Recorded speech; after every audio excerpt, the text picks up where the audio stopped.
All right, let's call this planning and zoning meeting for the 24th of June to order at 5:30 p.m. We have a couple of new commissioners. Before we call it to order here, we'd like to have you introduce yourselves if this is your first meeting. We'll start with Lisa Nix. My name is Lisa Nix. Not saying anything about yourself. I'm looking forward to this. I want to help support Alpine in its future. And Linda. I'm Linda Mulliner and I'm from this community and I'm excited to help with the rezoning plans. All right. City Secretary, looks like we have a quorum. Yes, we do. Concur. City Secretary, was the notice of the meeting published or posted? Yes, it was posted by June 20th at 5 p.m. All right, thank you. Next is public comments. Items that are not on this evening's schedule. Anybody who wants to make a public comment, you can step up and identify yourself. You get 3 minutes. There will be no response from the board members. Are there any public comments? Seeing none, we will move on to the public hearing. We'll start with Gio. Would you like to read A, public hearing? Yes, public hearing A is public hearing to obtain citizen views and comments regarding replat 2024-06-01. A replat application allowing the applicant Penelope B. Avery to amend the setback requirements of the subject property. The subject property is located at 1308 North 4th Street and is legally described as Lot 7, Block 47, North Addition, located in the city of Alpine, Brewster County, Texas. According to the plat of said subdivision recorded in plat envelope number 108 in the office of the county clerk of Brewster County, Texas. The record property owner is Penelope B. Avery. The property ID of the subject property is 11666. The current zoning classification of the property is R1, 1 family district. If the replat is approved, the zoning classification will remain R1, 1 family district. Okay, we'll come back to that. Would you like to read B? Public hearing B is public hearing to obtain citizen views and comments regarding rezone 2024-06-01. A rezone application allowing the applicant Sean Hopper to establish a laundromat at the subject property.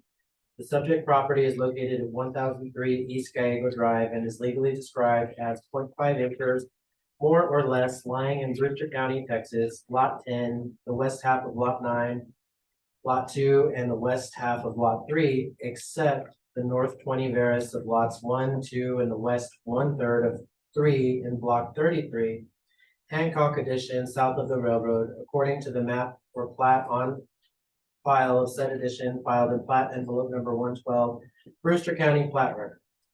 Property owner of record is Sean A. Hopper. The property identification numbers of the subject property are 10746 and 10749. The current zoning classification of the subject property is R4 Mobile Home District. The zoning classification, if the rezoning application is approved, will be C1 Neighborhood Commercial District. Thank you. The items have been read. Any citizen comments on either one of those? You get up to 3 minutes. Once again, no comment from the board. Any citizen comments on those, A or B? Seeing none, we will move on to discussion items.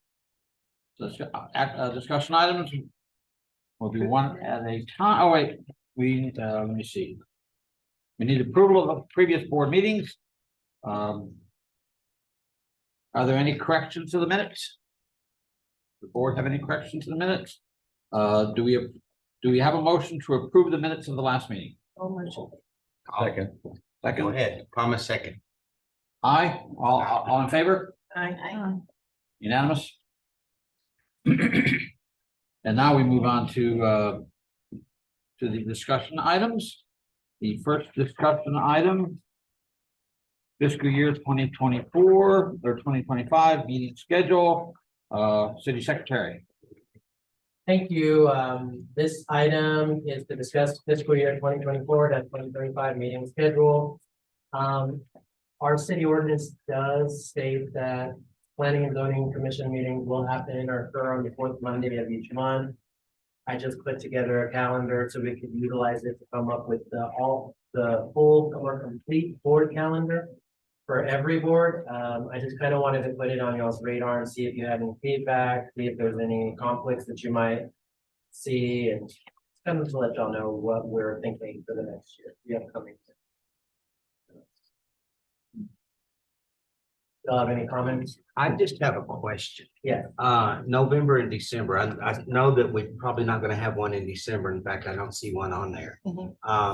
And the schools and so forth usually get that entire week before Thanksgiving, don't they? So can we go 2 months without a meeting? I mean, Just did. You can, but I really don't recommend it because if somebody submits a rezone or replat application, there's time limits that we have. And if the commission doesn't consider them, they'd automatically be approved. So we're actually working currently on a submittal calendar for Okay. replat specifically, because that's really the more controversial one that will automatically get approved. And I believe that we do have it on there. You know, further to that, there's other items that may possibly be delayed. So I really don't recommend in November not having a meeting, but we can look at changing the date as an exception to the ordinance. I would say that would be the better option. yeah, and I would certainly go with that. Then my second question is, just having attended the council meeting where they went into a prolonged discussion about absenteeism. Are we gonna be governed by the same rules? No, so y'all's absentee policy is actually already set by ordinance. So unless the council changes it, it's 3 in a row and you'd be removed automatically, or 4 within a 12-month period. Okay, and attending by Zoom is still counted as present. It is, but not for quorum purposes. So if one attends by Zoom, you wouldn't count towards a quorum. So if we didn't have a quorum physically present, then we couldn't hold the meeting. Okay, and so another way of saying that is if you attend by Zoom, you don't vote. You can, if you could still attend by Zoom and for practical matters be considered as present. It's just per state law, you wouldn't be count towards the quorum. So if Okay. we only had a few and you're on Zoom, we couldn't hold. All right, thank you. Any other comments or questions? And did y'all want to look at changing November possibly to the 18th? Well- That's a week prior. I think it's too early to tell right now. Last year, we actually ended up doing the meeting early, but I think it's too early right now we have time to do that stuff. But I think we just keep it Well, on the the reason I'm calendar. asking is because we're taking these to the boards and it's going to be approved as one huge board Oh. meeting calendar. So it would be better if y'all had a general consensus. So Right that now- way we could take it to council to have them approve the whole calendar for every board with that amendment. Right now, it's the Monday of Thanksgiving, the week of Monday of Thanksgiving. Thanksgiving, yeah. People think they'll be gone now. But if you think maybe the 18th might work better for everybody, that might be a better option. Gio, if you put it for the 18th, but then we don't really have anything on the calendar to go, you can always Mhm. do away Yes. with the meeting at that time, and then but you have it on there just in case, right? Yes, that's just, again, like, I wouldn't mind not holding one, it's really just when it comes to like certain people submitting replat, Right, rezone, exactly. things like that, yeah. So do y'all wanna go for the 18th? Good to me. Yeah. Okay, we'll go with the 18th. Doesn't matter to me. Do we need to vote on it? No. No, no. No, you don't need to vote on that. So, Alrighty, all that's right, all I have. and B, review the current status of the zoning map, with the commissioners and Rio Grande Council of Governments. Tom, you're, Commissioner Griffith, you are up. Yes, and Casey got here just in time. No, you're perfect. And do we get the prints? You have We have prints with one you? back here. There's one back here, it's a little hard to turn your head to see. That's what I have in my hand. Okay. It's the same one. Okay. So I'll just introduce, this is Casey with the Council of Governments. I think a little background is in order here. I started this map in probably 2018 or 19. And we got some made headway. I was working with about 3 individuals that were on the council at that time. And then we, that slowed down I couldn't tell you why, and then the pandemic hit, and then it sort of died in its tracks. But we did a lot of good work on it, and I think the boundaries are more or less good, and what we refer to as spot zoning means localized zoning that may be differ from the surrounding zoning. Can we Did you- move that map so we can actually kind of the twisted? The spot zoning is usually there by ordinance, and Casey has done a lot of work of putting these or getting these ordinances and putting together and make sure the spot zoning is at the right location on the map. So there's been a lot of work done on this map, and I'll let Casey take it up from here. I just want to add one thing that I think folks don't know. This ability to do this kind of work here is not available in the Tri-County area, except through the Council of Governments. And they have the training, the software, and the capability of making prints, which only Printco can do that at my point. But anyway, never mind that. So they put a lot of time and effort to it, and I just wanted to add that the time and effort's been free to the city of Alpine. Thank you. And I think the city of Alpine and the zoning commission owes the Council of Governments a thank you. Absolutely, absolutely.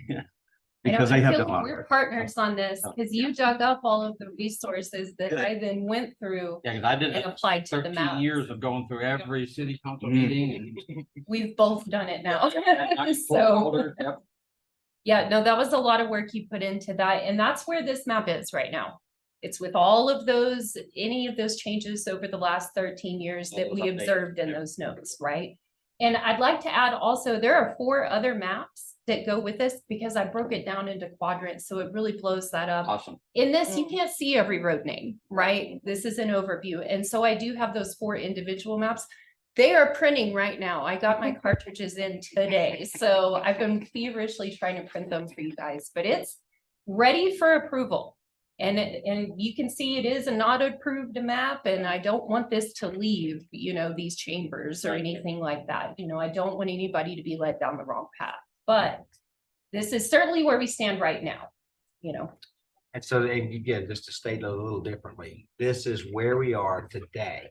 as far as we know from Okay. all the notes I received. And to do the master plan that we've been talking about and possibly doing some rezoning, this is where we begin. That's correct. Okay. That's correct. And if there are any discrepancies in here, they've gotten by us somewhere, right? And so there may potentially be a couple of little parcels in there that maybe aren't zoned correctly, but it's just information lost in the histories. So I don't know. That's why I kind of stress, really look at it and make sure, before you take that to the city and say, okay, this is it, just to make sure.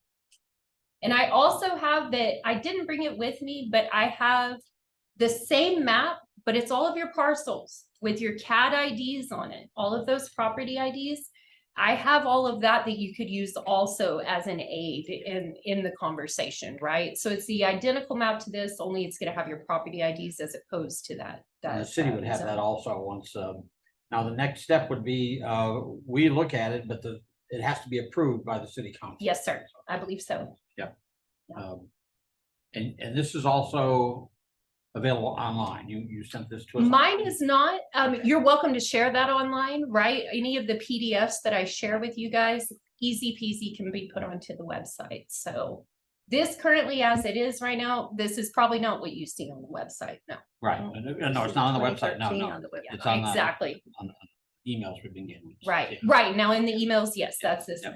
Yes, sir.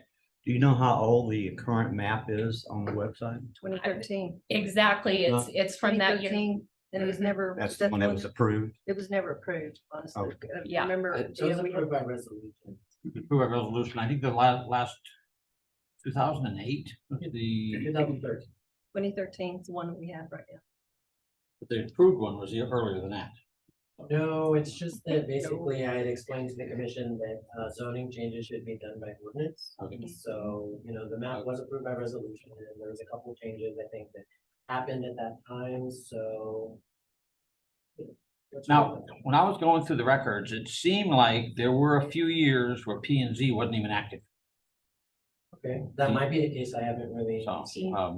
because it seemed like it was just city council. So, that was kind of interesting when I was going through that. It looks like some of the stuff never went through P and Z, but yeah, this is the, really appreciate all this work of doing all that amazing update and putting the map out. It looks so much cleaner than So- what we have now. It'll Yeah. be It easier to does. make decisions Yes. when you're able to see the full scope in front of you. That'll really make things a lot clearer for It's you a new guys. starting point. So. Yes, exactly, exactly. And then, of course, I know I discussed this the last time that we were here. Anytime there's a change, just let me know. Shoot an email the next day. Hey, Casey, we met last night. We need this done. And then we can continually keep it updated. We don't have to do all that backtracking, so. Now, would Yes. that come, would have to come after approval from the city, right? Of course, Right. by ordinance or. So however you who, could P and Z be contacting you or the city council? That's up to you guys, however you deem that appropriate. City administration has been working with her. Okay, good. Particularly, yeah. Yep. I would say that it might be a good idea to organize a workshop for y'all to look at the current map, look at the Yes. new map. Yeah. We'll have those printed as far as she mentioned, they're blown Mm-hmm. up in certain portions. That way the commissioners can go through it. We can have a stack of the ordinances since 2013. And you all can say, okay, here is different from here, why, let's look at the ordinance. That way we could try to recognize any issues. I say that wouldn't be a bad idea. I feel like I'm good for that. What do y'all think? Yes, sir. I think we do, because with the next topic coming up, we're almost gonna have to kind of flow right into it. Having spent 40 years in R&D and most of that time spent in revision control, you talked about putting this on a web. I would suggest that you put a watermark on there that says draft. So if it escapes into the wild, at some point we can tell not final from the final. Right, this one will not see the public eye. Right. It's Oh, not going to. Okay. Once we get it through city approval, then that one, yes, we'll definitely be able to post online or wherever you'd like to see it. Absolutely. And then this is something else too. We now have given access to the appraisal districts. As far as all of my mapping is concerned, the address points, the road center lines, any of that information, the authoritative, this is what this is, right? I can overlay these zones into that map once it's approved.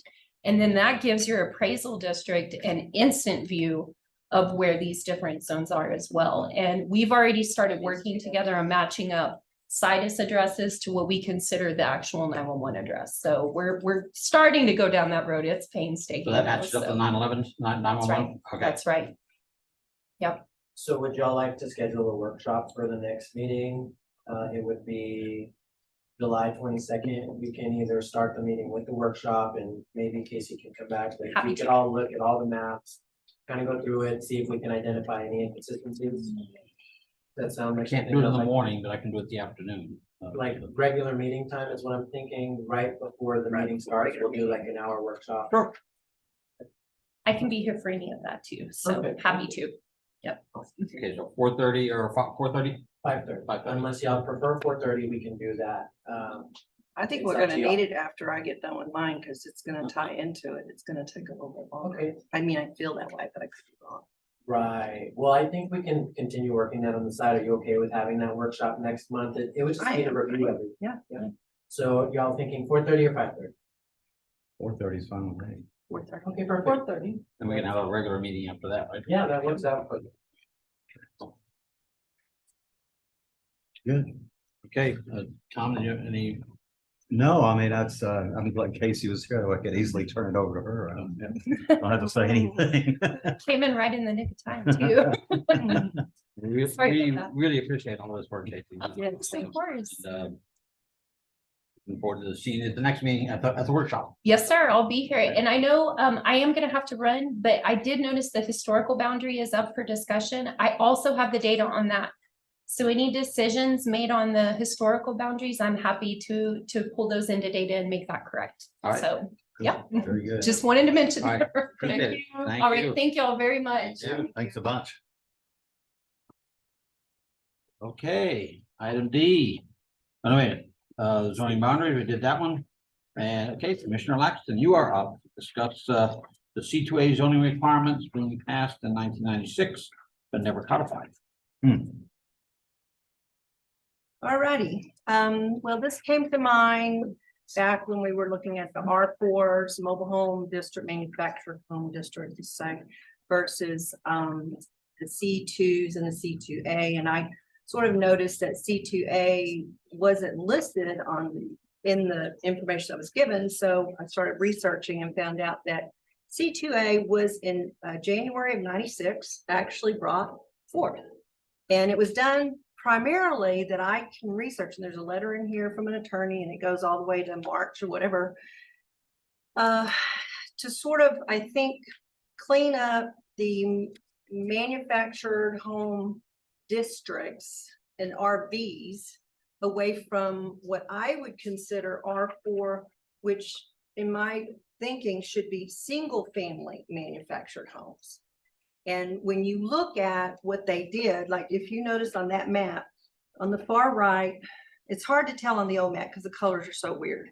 But on this one, it's really easy to see. On the far right, you see that big purple blob square. And then on the far left, you'll see right at the edge, another purple. And then I'll probably have to point out to you guys. Oh, I got it. Show you this. So you got this, which is C2A. You got this, which is C2A. And then you have this right here, which is C2A. And those are the only three C2As left. Since then, everything seems to have been pushed into R4, no matter what it was. And so I'm asking, why is this? I went and actually drove those and looked at them. From what I can understand, they all look like they're outside the city limits. If you go through and you read the information on it, basically back in 96, it looked like P&Z were trying to, there was issues with, I think, RVs coming in and being permanent residences. And so they were trying to push those, and the older mobile homes, I think it was 1976, without actually looking right, it is 76, that didn't have the manufacturers and the HUD ordinances that they needed going forward with everything. So I think this was to really, if you look at those three areas, they're not pretty. They're very, in my opinion, not cared for at all. But there's mobile homes in one, there's RVs in the other, and there's mobile homes in the other one, but you can't really see it because you don't notice it from the highway. You kind of have to know what you're looking for. Having said that, I'm not really sure. I feel that the R4, and this is just my thinking, should actually go to what you would call not mobile home, but single family mobile home. So if you wanted to put a mobile home within the city limits, you could do that, which we have in certain areas. But it doesn't, and it goes back to, what was this? I have it in here, the gentleman, Mr. Got it right here, Lasoy. Oh, Mr. Wilson. Yeah. Remember he came in and his was zoned R4 and he was wanting to take it to C2. Then he backed off. And then he backed off of it. But if you look at it, it is clearly a mobile home park. It sure is. But it really shouldn't be, in my opinion, R4. Now, I'm not sure that it should be R2A because it's inside the city limits. I actually think, excuse me, C2A.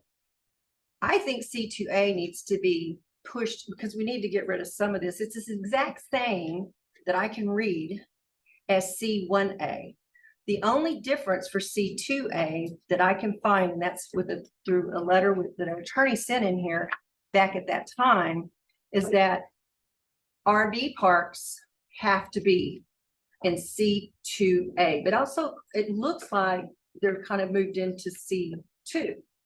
So it's kind of, it's all gotten kind of mushed together there, and I think there's some R4 that should probably not be R4s and probably were maybe C2As, but it was never codified, and so it just got kind of thrown into R4. Does that make sense? So how would we write this for the city?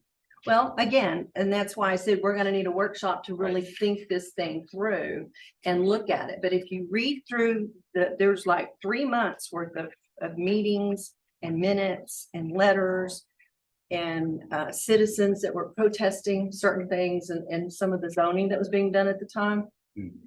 It looks to me like they did that to stop, you know, the RVs from being brought inside the city limits.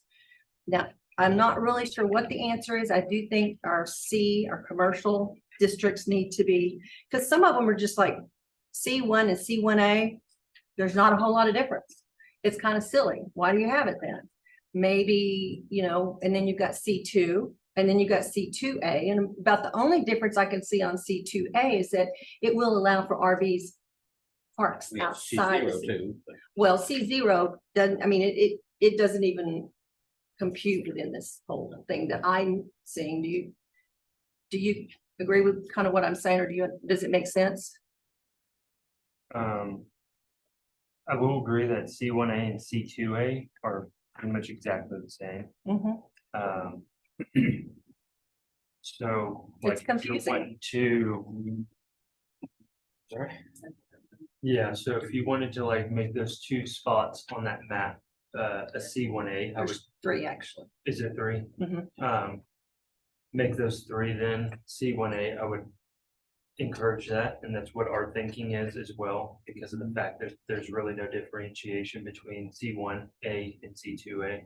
As long as they're outside the city limits, I think, because all of these are outside the city limits, I No, think. they're in our city limits. Those are in city limits. Are they still in Yeah, those city are in limits? city- that's- See, that's what I was that's trying to map. figure out where the city limit sign was, but That's one what- of them That's my is next clearly an RV, a permanent RV park that's not very clean right here in the city limits. It's off of it's Sol Ross. If you go down Sol Ross I know you're toward Pear, it's Yeah. right there on your Right right. there. I used to drive around the And- city all the time. Yeah, I mean, it's just, so, Well, you know, we have some new annexations in the last few years in the south. I mean, I don't know.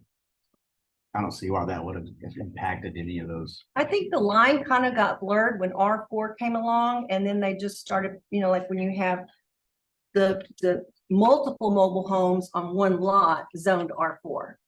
It's kind of like a single family is R1, right? That's a single family home. You can't put 3 homes on one lot as an R1. And they have space requirements. Exactly. Why couldn't the same thing apply to R4 as single family manufactured housing with lot requirements? And that can be inside the city limits. If I may, it already does apply to R4. You can't have multiple, like mobile homes on one lot. It But we doesn't- do in the city right now, Mr. La Jolla's. Oh, he's actually C1A. Not R. No, well, no, he's R4. You don't, However, he's grandfathered in. Oh, yeah, I'm with sorry. both locations. And see, He's one half. that's You what can't- gets confusing with all of the committees and the zoning and stuff. It just needs to be clearly defined.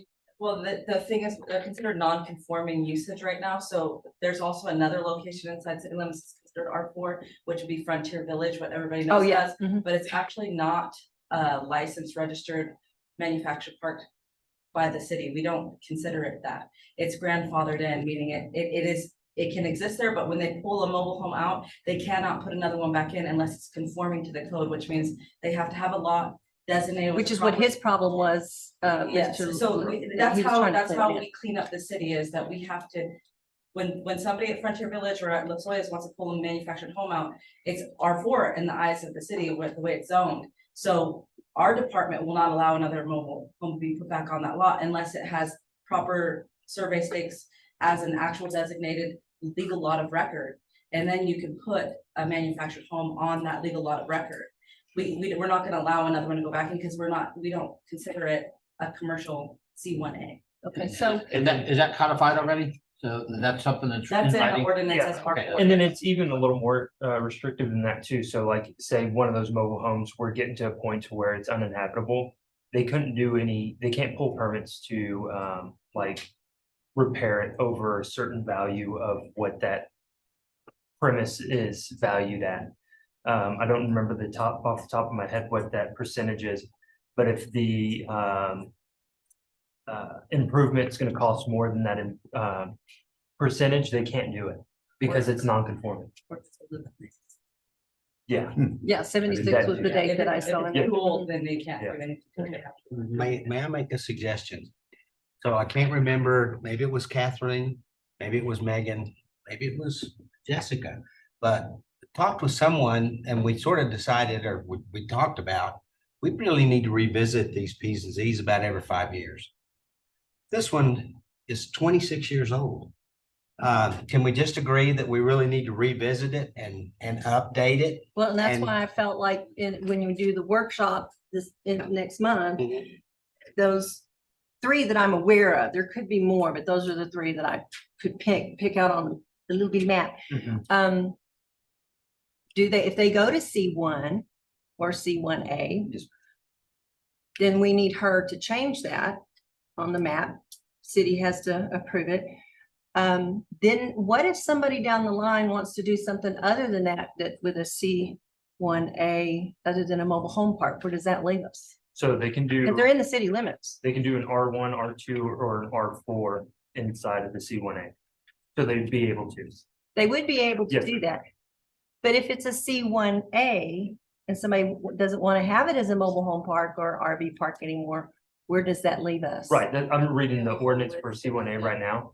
They'd be allowed to do anything Right, that's that's allowed in my an point. R1, R2. Could they or- go in and do one of those They things in could, that yeah, list? do all- absolutely. all As- And that's where I go, ooh, I don't know if I like that or not, when I pull Sure. back on that. I Well, don't know how to protect that if there's a I way. think the first thing we have to do, the city has to approve that map, has to approve that zoning map, and then we can recommend changes. But Can we make the changes before they approve it rather than having to go back and do it again? Well, so and that's what I wanted to ask the commission, because at this point, we have a set of ordinances that for whatever reason didn't get codified, okay?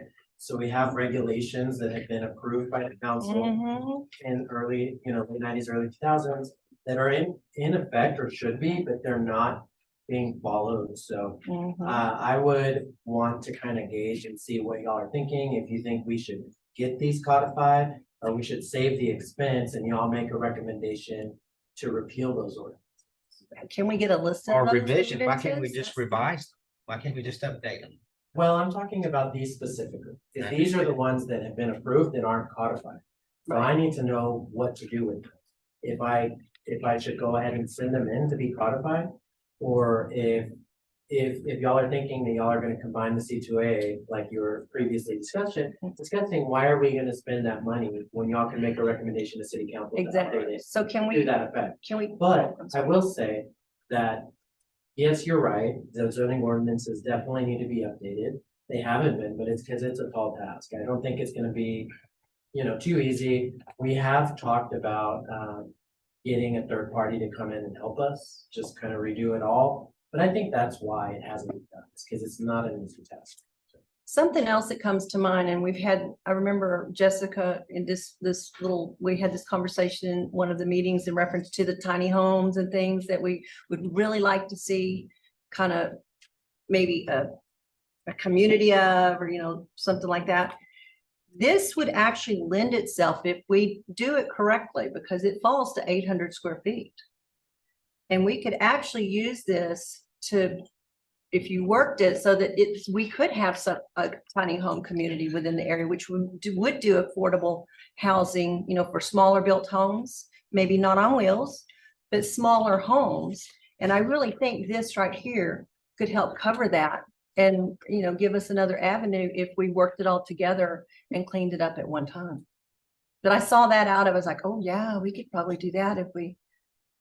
That's Yeah. just my thinking. Again, but my only point was, instead of trying to work it here, let's agree that we're gonna work it in the workshop and get on with the. No, meeting. right, but I was just bringing those points up because to me, that makes sense. I think Because before it the, would have before the homeowners workshop, dues. we need, we'll assign you some homework. You can draft up the. I've been doing homework for the Yeah, yeah, yeah, last yeah, months. yeah. So we need something that at least a draft of something we can present to the city.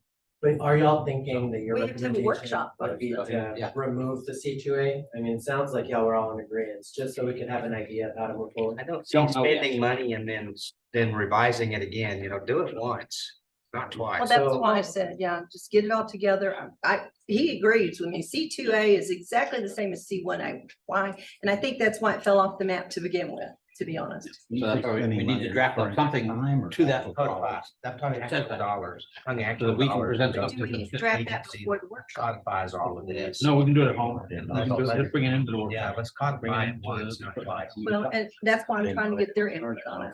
Yeah, Okay. because based off of the ordinance 2000 TAC 1, it's stating that C1A is a neighborhood commercial district and then C2A is a business district. Mhm. But within the meat and potatoes of what's allowed in there, it's the same. It is the same. And then you see where our three lie. They're way outside of our business district. Well, that's, I think what I was trying to say Yeah. earlier. They're We're not quite They're there yet. way outside. They're not, Yeah, well, they're literally, the city limits is right on the back end of both of or those three areas that you're in reference to. And then it extends beyond the city limits, but that's just the city limits too, so, yeah. Right, yeah, but as of right now, without a comprehensive plan, we're not gonna do anything beyond that. And again, I know I'm the one that's trying to move us along, but I do have one question. What you got? M1, if an RV park is a business and an M1 is an industrial business zone, why couldn't we have an M1 RV park inside the city limits? because you have to have propane tanks and it would be hazardous kind of stuff. You know, it's very, I mean. Most of who them wrote are that small M1? tanks. I mean, they're, Anything I else? know, but if you read what M1, because they just rewrote the whole M1, it calls for non-flammable, blah, blah, blah, blah, blah, stuff in there. I don't have it in front of me to read. but yeah. M1 pretty much runs on the railroad. I mean, that's. Yeah, and You can once see it running along the road. Right. they can't bring a mobile home. Don't. They give used me to. ideas. Not off the train. Alright. So can we add it to the workshop? What, the C2A discussion? Sure. Good. And you come up with, you draft a little proposal. Give us something to work with. We can help you. Thank with you. Okay, Yeah. that. We'd be more than happy to. okay, Thank you. okay. Okay, really quick, Chair, if you don't mind, I just wanted to make sure that we were done with all of Commissioner Griffith's items. It looks like we may have gone over a couple. He might have touched on them. I just wanted to check with him if that was all of those items. No, we got rushed through them. That's true. It was C and Ds. No, the last item, D, it was kind of a foregone conclusion in a way. What I meant by that is, spelling Geo, I used the word appropriate to move forward with. Moving forward with doesn't really say anything. So I was thinking move forward with submission to city council for approval. Discuss alignment. Now, how do we move forward? Well, we just talked about that with the workshop. Yeah, We need to vote on that. and we have to, We do. Yeah. So, I mean, we thank you, can't Gio. realign them, but we have to present the map to the city for approval.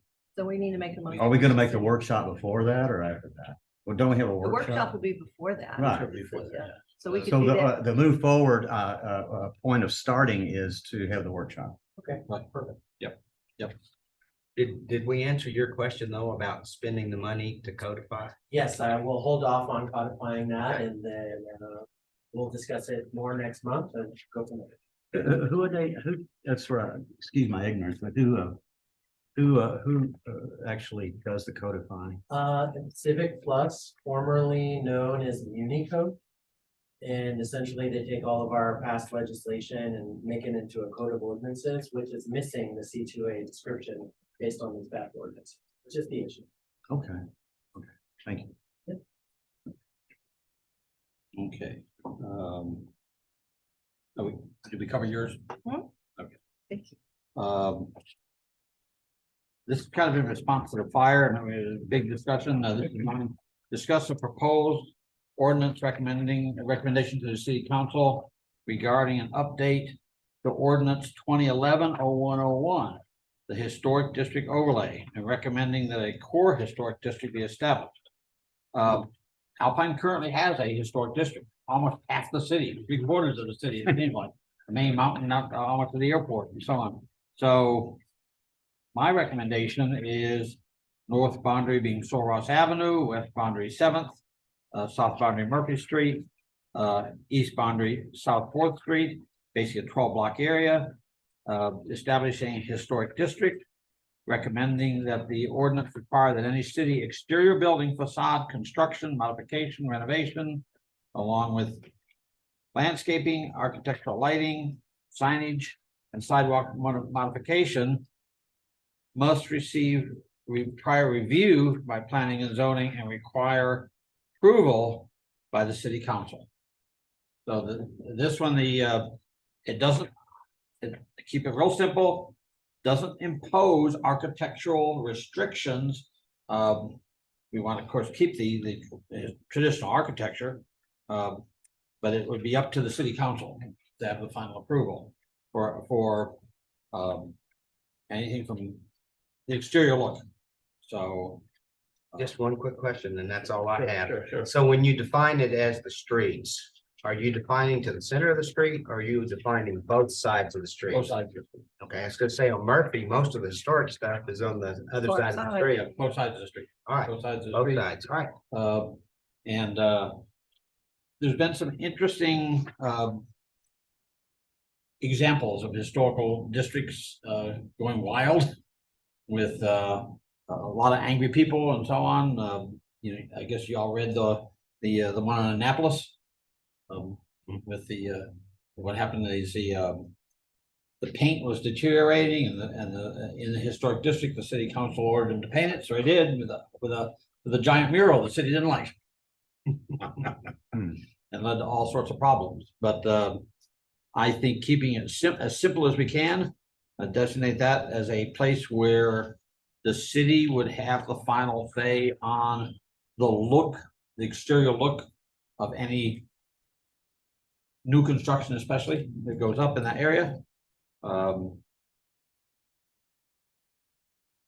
That's my recommendation. So go ahead. I would just like to ask that before you guys make a recommendation on changing the ordinance, that you allow the city to hopefully do the post oak survey. That would provide additional insight. Yes.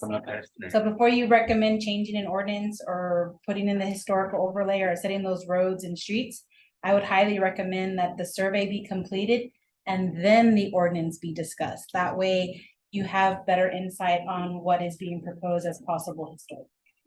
Well, Yeah, and right now, even those boundaries are up for discussion. yeah, but to simplify it, I mean, my understanding is the whole point of declaring an area historic district is to have access to state and federal grants. And if it's not so declared, then you don't have that access. Yes, and yes and no. So our ordinance is gonna be slightly different. So what the post oak survey will provide is that level of accessibility to funding. They're gonna tell us what qualifies, and Megan McDonald is online to help with the next item. Our historical one can put in all of the additional, they're usually more specific, they're a little bit more controlling over what is allowed and what isn't. But before we actually put that ordinance into place, I think it would be great to have an expert, actually a third-party firm, come and tell us what really does qualify, what doesn't qualify. Not just structurally, but we do have, you know, south side, north side, what kind of goes in. We're also looking at Coconut Field. I just think that they could provide us a wealth of information before we decide how strict we want to make our ordinance. And that's what I think Abby's gonna be Yeah. talking, or you. Yeah, well, since we've already moved on to that, we've moved on to G apparently. So, Well, no, I have a question back up to where, okay. so you have the street boundaries in here, that's like somewhat a rectangle. That we want to overlay on the map, let's say we agree on all that and ask city council to look at that. Thank you. So, how does that nullify or impact non-adjacent areas? Well, I think the city can do anything, they have control over architecture anywhere in the city. Oh, no, I didn't frame my question right, I'm sorry. How does us saying, okay, this is a historic district? No, historical core. Core is different than a district. So 4 is just this Okay. area right now. And the historical district can be expanded on. Doesn't even have to be adjacent to it. So this is just a place that we are really interested in maintaining the historical nature of the architecture. Okay, so we can look at this and this can and if we all agree on this, we can say, yes, that's good. This little chunk here, we can submit to city council for. And it can definitely be expanded on. Now, with the other things that she was mentioning, Rob, Right, that's another item. that's another item. That's another Okay, item. okay, Yes, thank you. it is. I have a question. So, okay, Are the, because I'm just outside this, but I am considered currently historical district. Have the owners of the property within this core, or even the entire historical district, was there a letter, was anything sent to them so that they could come in and put their views in on how they feel about it? And I know there's been a lot of letters written in, support of it. I just feel like sometimes the people that were within the historical district, had I not been on this right here, I wouldn't have known about it. And I have a hard time with that. Especially it's just like a TABC license, if somebody's gonna apply for it, you have to put the letter out to a certain amount of people, you have to have a workshop. You have to let the people that are gonna be affected within that area come in and put their views and do their own research. And I know there's at least one person in this room that didn't know about it. Matt, can I suggest that you move on to the next item and let Megan McDonald explain the difference, and Abby also, between the different historical districts, because what they're talking about does not impact a homeowner unless they want to apply for tax credits, from what I understand. And there have been a lot of workshops and a lot of discussions regarding this. But I think if you move on and let Megan and Abby talk a little bit, they'll answer Joanna's question.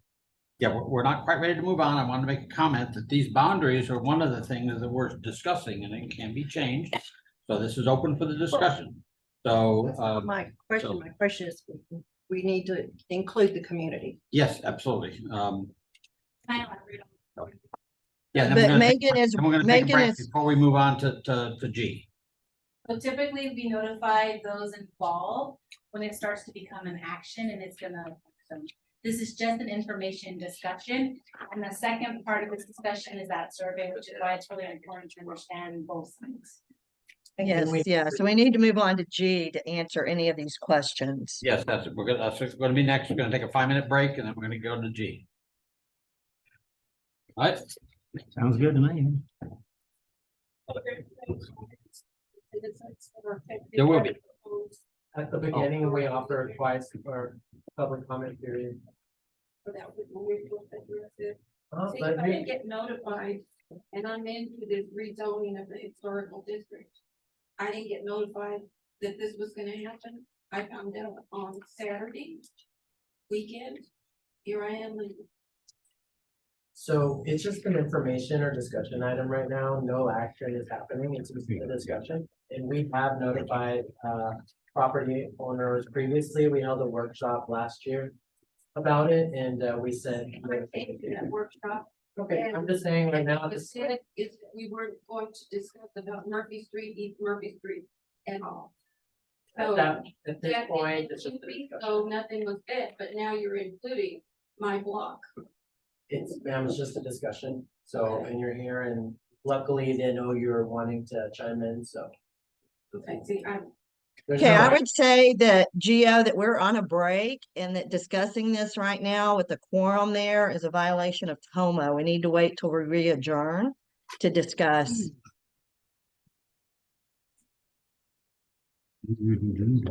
Does everyone know where the restrooms are?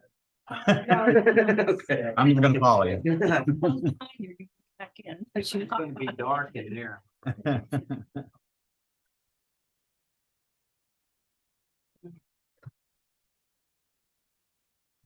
Guess I didn't read the other items and how. This was a hard read. This was like reading a technical. Yeah, that's what I said. I got it coming up. No, I was just concentrating on the map stuff. I thought, well, we'll just get through the other items. No. I knew tonight was gonna be a booger. That's okay, that's what we're here for. Do think we need a barista and some donuts. I'd settle for a margarita. I'm always up for that. I think it could really get interesting. And that's why I brought water to prove that I didn't have my margarita with me. Had this friend one time and she and her husband both, they used to run around with bottles of water. Mhm. Had a pod in it. You know, I had a friend that drank red wine, but she would put it in a Coke bottle. And it was so deep red, That you couldn't- you couldn't really tell. She put her wine in. I laughed so hard I couldn't see straight. That's what I used to drink when I drank was red wine. In those boxes, and the bad thing about those boxes, you can't tell how much you're drinking. I know. It's dangerous. Surprise, yeah. Sometimes it's not. Oh, I'll have another. Oh, I'll have another. I'll order it. Gee, where'd that box go?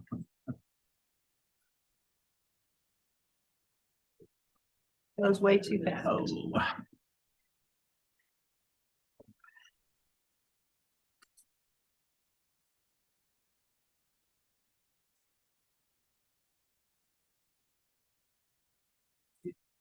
No, you changed filters. Well, I was gonna go to a Cowboy game, but I don't. Probably, you may not make it tonight. Also, playing tonight, Yeah. I think they came back in last night. They're playing tonight and tomorrow. That is.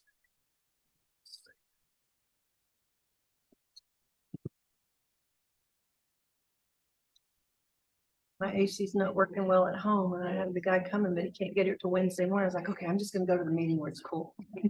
Famous last words. I call it Hobbit. I got some interesting. But it's a little. I'll bring it. Sounds. I'll bring her up. I'll bring her. Looks like a Hobbit stuck around. They're wild. I think that's only fair. It's not a city. Yeah, but it's not a city. This is not a mobile, this is I know a what you're Jersey saying. ass mountain. That's the county. Well, it's those, And I'll try to help you. Oh, I was never gonna go there. I was just trying to say to them because I knew they hadn't gotten a comment on it and they got the same report I did. To at least give us, do you agree with what I'm saying? I see. And that's really. That's why I haven't. No, I'm good. Thank you, though. I haven't. Go for it. Evan, I came in from Pecos and I had bacon wrapped shrimp. They go look at the map. They go talk. It was amazing. She had Well, I know. sushi. I don't do sushi. Real city inspectors. And I would go in there because I needed to do things for where I work. And I was like, is this map? And I'm like, my company doesn't look like. And so that's what and they never knew what was in it. yeah, is that? And so, you know, You will. There was no authoritative map with many locations on it. No. That was 20-something years old, because that 2013 was. And it was So- actually way tough. From outside of- Somebody grew it with bottom. '90s something. It was in the '90s. It was not even, maybe 2022, maybe 2000. How did you wrangle and see?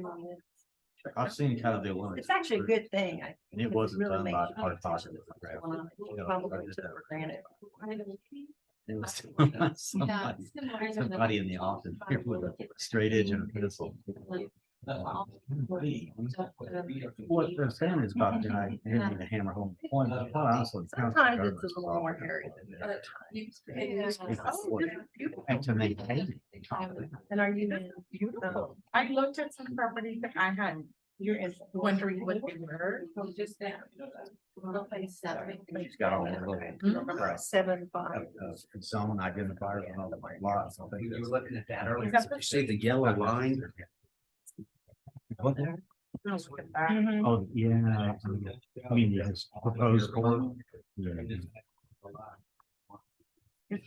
Well, but see, I couldn't see that. If you look at the map that I've been having to deal with, the old one, What they're saying. it's just like, and the colors are so much closer. See, right down here to that, it was very difficult. I had to come up here and then Gio let me look at that one. This is what I need to focus on. And that's when we found out that 2013 was never a sketch. Huh? They were saying they had Good a idea. meeting a year ago, and people could have bought it, it's very change ownership. Oh, yeah. Yeah, well, you know, you gotta be careful. Make sure that we buy them. Especially in West Texas. But we can get this straightened out. It's got something on it. It keeps the door from falling into a hole. So I think it's just because it requires. This table, you know, needs to be moved out of the wall a little bit. So it's a lot of work. I need a new chair because I don't have any top legs. It does. I can't reach the back. No, I can't reach back my chair. Here's this property. Okay, we're gonna Should be posted. get back into our discussion and we are gonna move on to item G at the moment. For now, we're gonna discuss the proposed survey. Megan, did you want to introduce that and then we'll get the our speakers? Yes, so in discussion with another council member, we decided to add this to the P and Z agenda. Because we do find it important in the discussion of the historical overlay, historical core, historical district of the city of Alpine. This item has been up for discussion multiple times in the past. In light of what recent events, Post Oak is an outside firm that does specifically historical kind of research and helps cities understand kind of what we have and what we need, and then moving in that direction.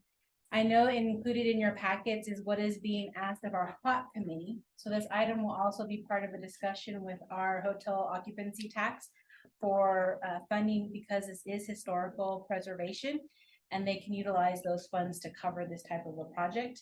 Also included, Councilor Nance had some additional follow-up questions in regards to the actual survey and the intention, and all of his questions have been answered and are included in the packet. Post Oak did say that they would have someone present tonight, and Megan McDonald is here with us. And then Abby Branch, who used to sit on this committee, is also available. I just wanted to bring it before the commission because as we move through and the study, if it gets approved by HOT funding and we move forward with it, could produce something to come back to the planning and zoning to update our current zoning or ordinances that reflect that type of information. So, Abby, do you want to start or do you want to let Megan? Sure. Yeah. Hi, everyone. I've missed y'all, but I have, I did sit on planning and zoning for a few years. And meanwhile, I have been continually working on projects through Historic Alpine. And one of them is the historic districts, but I wanted to make sure that everybody understands, because it gets real confusing and it can also be an intimidating process. There are, just so we all understand, and everybody in this room, there are local municipality historic districts, and that's what Matt was just speaking about, which has nothing to do really with what a national registered historic district is. That's something different. However, we would all benefit together if we had a survey of our architectural and historical records. And, historic resource survey, it's the foundation of any revitalization efforts. And this is not the first time Alpine has had a survey. In 2003, there was a historic resource survey of South Alpine, where approximately 270 structures were evaluated in a 50-block area. And significance centered around the Adobe construction. This was then brought to planning and zoning, kind of what we're doing today. In 2008, planning and zoning then began to work on local ordinances. However, what we have learned, especially since this fire, that if we had a national registered historic district, and this is what Megan will talk about in just a second, and we had established historic districts, depending on what the survey says, that the property owners within these districts could then qualify for tax credits, which is tax credits that not only would go to help the facade and cosmetics of their building, but they could actually, some of those tax credits, which is money to them, could be used to install new roofs, install fire suppression systems. I mean, this would be huge for our community. And there's so many projects, especially Coconut Build, that we know we need to tackle these, important things, the bones of the building, bring the buildings up to code, but there's not money there. However, there is if we are a historic district or a landmark property. So I'm going to turn this over to Megan and let her kind of explain, what they do. They are experts in this. We can't wait for you to get to know them, but please feel free to call us. And, and if you have any questions, I'm here. So thank you for having us. All right. Hi, I'm Megan McDonald. I'm an architectural historian with Post Oak Preservation Solutions. We are a Texas-based historic preservation consulting firm. We have offices in Austin, San Antonio, and El Paso, and I'm headquartered in El Paso. So I've been working on several of our West Texas projects, which includes National Register listing of the Holland Hotel and the Maverick Inn. We've also worked in Jeff Davis County. I wrote the nomination for Hotel Olympia to be listed on the National Register. And then we've also done tax credit projects in Marfa and Marathon. So we're really interested in West Texas. We have experience working in West Texas. The Sul Ross archives have been absolutely essential to everything we've worked on in West Texas. So we were very, very sad to hear about the loss of the building in downtown Alpine.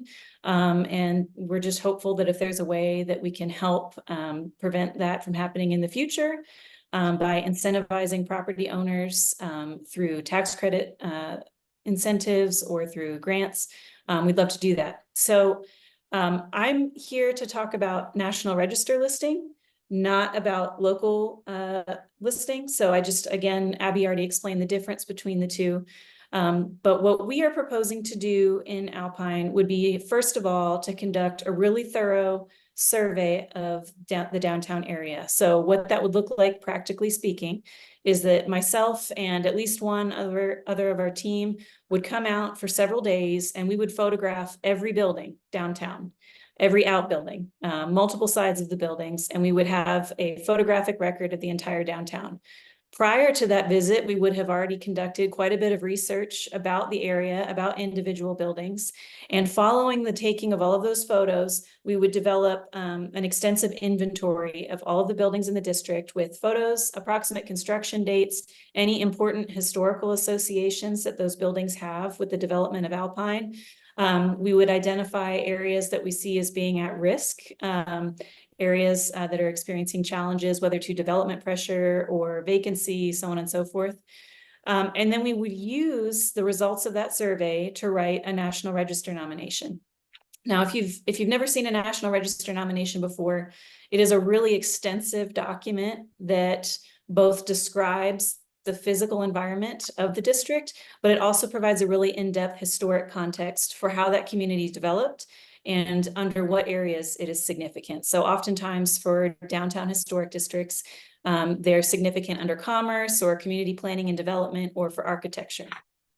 And we go through a process of listing that district with the Texas Historical Commission, which is the State Historic Preservation Office for Texas. And then it's passed on to the National Park Service. And if that Alpine Historic District were to be listed, it would incur no restrictions on property owners for what they can do with their property. You could literally tear it down the next day and there would be no repercussions from the National Park Service. It would just be, let's say if it was an individually listed building, it would just be removed from the National Register. That's it.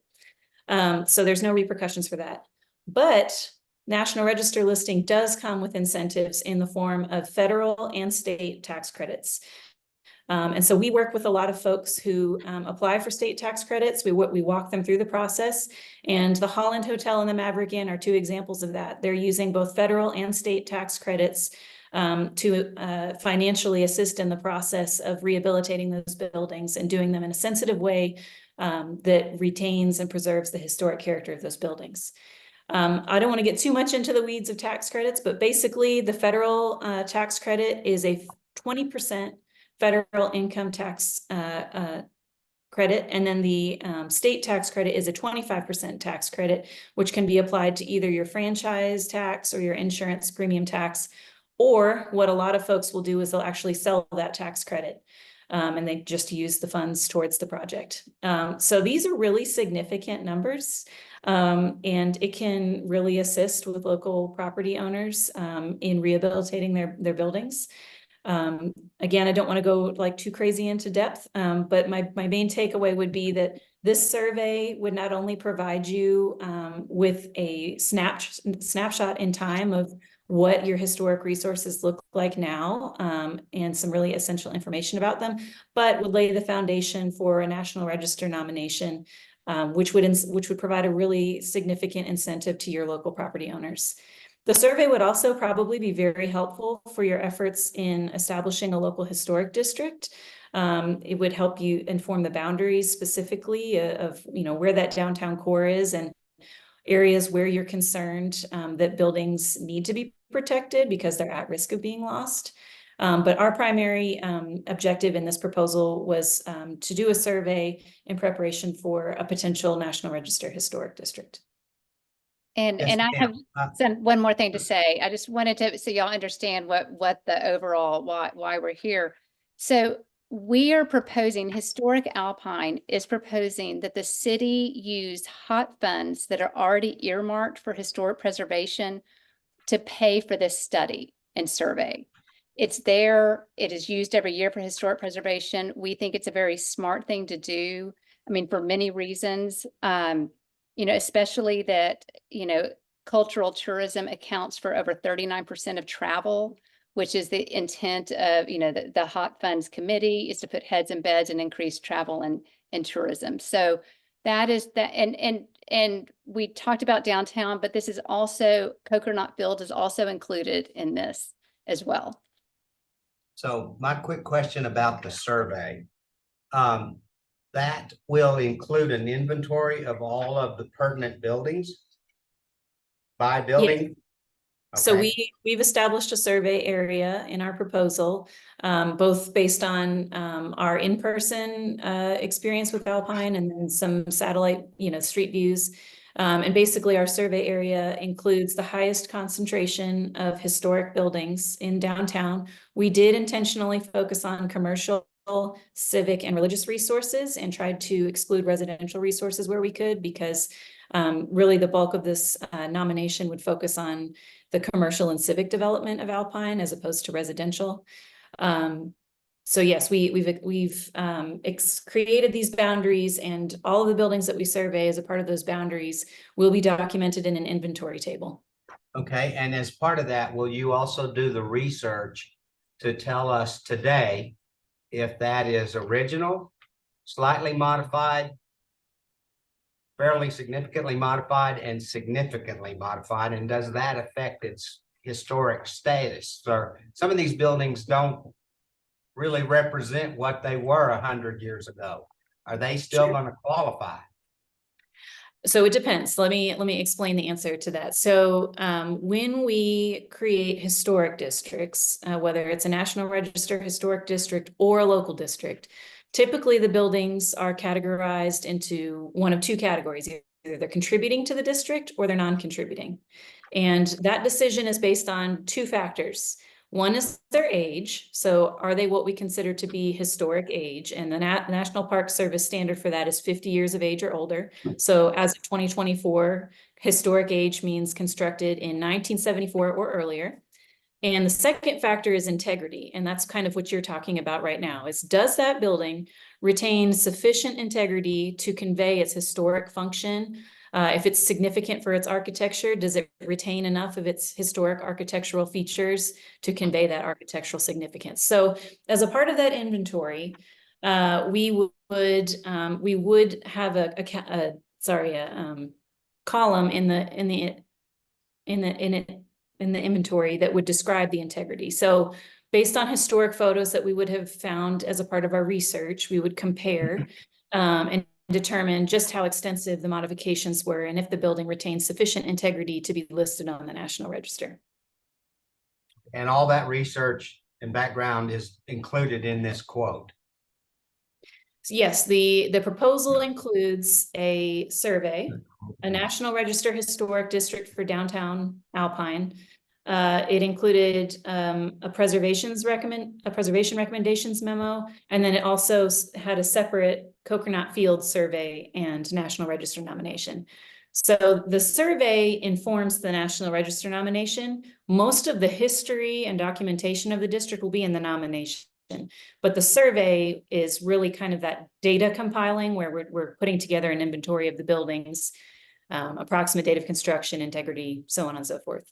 Yes, ma'am. But having paid a lot of consulting firms a lot of money and getting a report, then ask, well, you know, I would like it to include this and this and this, and they go, that's fine. It's just an extra $10,000 or $12,000. I just want to make sure what we're getting. I mean, what you have in that proposal is that we will do a full survey of the downtown area based on the survey map that's included in the proposal. That's the area we'll survey, and then we'll turn it into a National Register nomination. That price is not going to change. We've done a lot of historic district surveys and National Register nominations. We really know how to quote these things. And we're also familiar with Alpine's historic district already from our work in the community. So the quote that you have is the price. All right, thank you. I have a question. How does this affect the area downtown that we just lost due to the fire going forward? Since there's not a building there, so it wouldn't be contributing, obviously, but what happens there going forward? I'm just curious. For National Register purposes, it really doesn't have an impact. It would just be identified as a vacant lot. For your local district where you're regulating new construction, that's where it would have implications. You know, depending on what that structure was, and I'm somewhat familiar with its history, but if it applies to the greater context of the nomination, perhaps we would mention it and its role in the community, but otherwise, you know, the vacant lot doesn't affect the nomination. So, okay, thank you. And Megan, really fascinating survey. Who would own the survey? Would the city own the survey after it's done? I believe so. I don't know if it was. Yes, I'll answer that. If the city decides to use the HOP funds to pay for the survey, then they would own the survey. If, you know, if Historic Alpine on their own does a survey, it would belong to Historic Alpine. Okay. That's what I thought. Any more questions for? When does this go for the HOP committee? So they're meeting this week on Thursday for a preliminary review of applications, and then again on July 11th to make a formal recommendation on all the applications and funding. Then after that, those recommendations would go to city council for approval. And this dollar amount request is just the one survey, not the Coconut included? No, Coconut included. It's $8,000 on top of the 31,250. Good question, Abby. I didn't hear that. Is the $8,000 for Coconut extra or included in the city survey? Okay, hang on. I've got to go back and look at the, The application for the grants, 31,250, which was the city's portion, and then Coconut was the additional 8,000. yes, that's correct. So are you gonna want that too from the HOP committee? HOP committee, yes. And we wrote that into the, you know, and I hope that I wrote that right. Yeah, so that would all be in one. We're asking for it all, but just keep in mind that this is a phased process. So, you know, to start, and that's why, you know, we included, like, you know, there's there's a retainer due immediately, and then they do the field work, and then there's another payment due. Yeah, I just wanted to make sure you had that 8,000 included as well when you went in front of them, Yeah, I hope I did. And you didn't request the 8,000 for Coconut. just so it was Okay. confirmed for the group. It's not in here. Okay, Is that, when we had that meeting, I don't know, was that a month ago or so, or a few weeks ago, is that recording available to people? I'm so sorry. Who am I speaking to? Hi, Abby, this is Lisa Nix.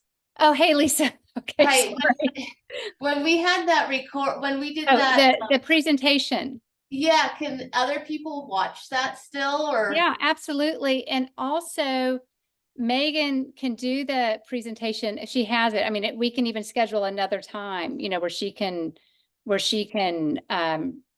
present that. These were just the benefits of and kind of it's like the 101 of what a national register historic district is. So we can either share the video, share our own meeting, which was a historic Alpine board meeting, or we can set up another time, whatever you prefer. Where did that leave it? Coconut not included. Well, do we have time to add Coconut, submit another letter? No. It'll be up to the auditor. Megan, you don't have the paperwork, but what we're looking at is her actual application. Yeah, and it's not, doesn't include the 8. That would be, that would have to be added on. Yeah. Or later. Okay, yeah, the postal preservation, I think that's something the city absolutely needs as a foundation, a good starting place, where to go from. But do we have any, I know there's a couple of people in the audience want to comment, but if you come up and identify yourself and give your comment. I'm Rachel Alvarez, and I live on East Murphy, right next to the Hotel Ritchie. Could you And, say that again into the microphone, oh, please? I'm Patricia LaFarelle, and I live at 106 East Murphy, right next to the Ritchie Hotel. And my home is included in your historic, where you want to make it a historic district, I guess. Yep. But if this is not the meeting to ask for the questions, as whether what I'll be able to do with my home or what, I want to do some construction in the back of my home. The building that is back there is more than 50 years old, but I just have small questions like that. I do like that, that block is included in the historic district, but the last meeting that I attended with Abby being the person that was going about the historic areas designated, it was very informal. So a lot of people just got up and commented throughout the meeting. So I didn't know that there was going to be a stricter agenda this week, and I had to comment at the first. Yeah, right now of it's a the meeting. discussion item, not an action item yet. Okay. Yeah.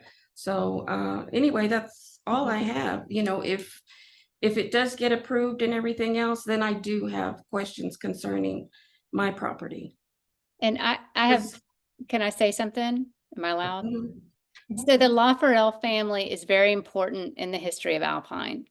And I always enjoy, I've stumbled on so many stories about is it your great grandfather?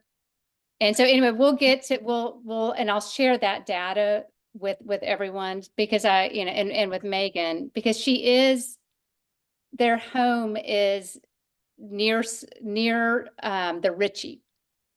Right. So, yeah. So anyway, we'll work on that. So thank you for coming. Okay, thank you. And I did want to do a mural on the side of one of my buildings. So that was another question.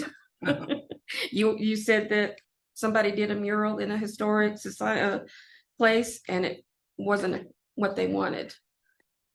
So, I have questions like that, that affect And me.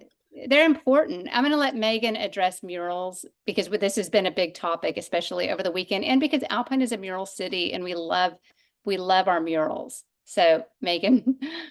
Sure. So again, I would point out that your local designation and the National Register designation would have different implications for murals. So if you're going to enact a local historic district that regulates changes to buildings downtown, you are going to decide how to regulate murals. So there's that. And then with the National Register, murals are really, if you're just simply listed on the National Register, a mural is going to have no impact on your listing. If you're pursuing federal or state tax credits, the mural may come into play in terms of, let's say you own a brick commercial building that has never been painted. Then a character defining feature of that building is that it's an unpainted brick building. And so the National Park Service may push back on adding a mural to a building that doesn't currently have one. Let's say it's a brick building that is painted and it wants to have a mural as a part of the tax credit process.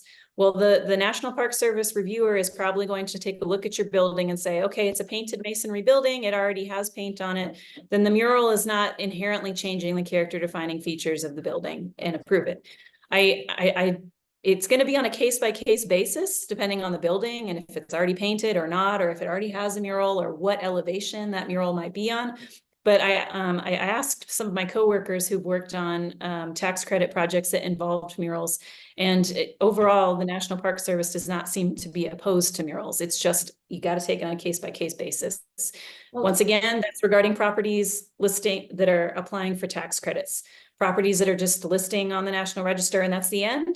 No, there's no restriction on murals. Okay, Thank you. my mural would have historic significance, just so you know.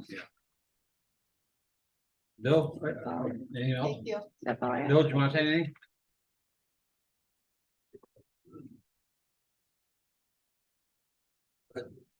Bill Ivy on the property that burnt, but I'm not here, to discuss that really right now.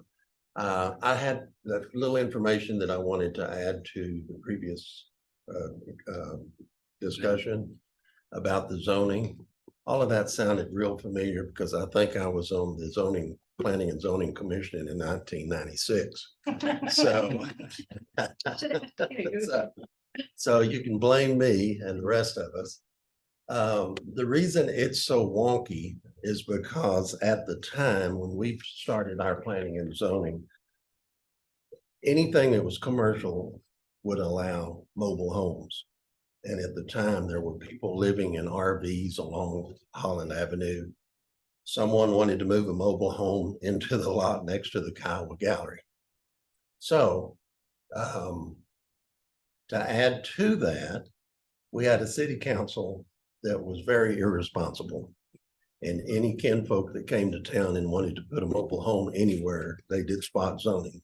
So we took some drastic measures trying to prevent the spot zoning and to actually preserve the integrity of the community all over town. So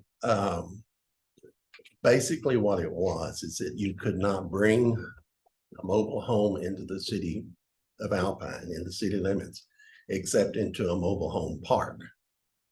So that's where it, excuse me, I'm losing my voice today, but anyway, that's kind of where it all came down to.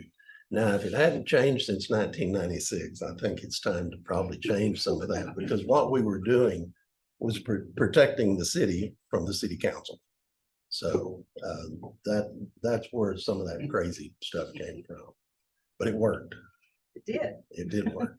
But anyway, in terms of the historical district, I own the Terlingua Ghost Town, and many years ago we had it listed on the National Register of Historic Places. Basically,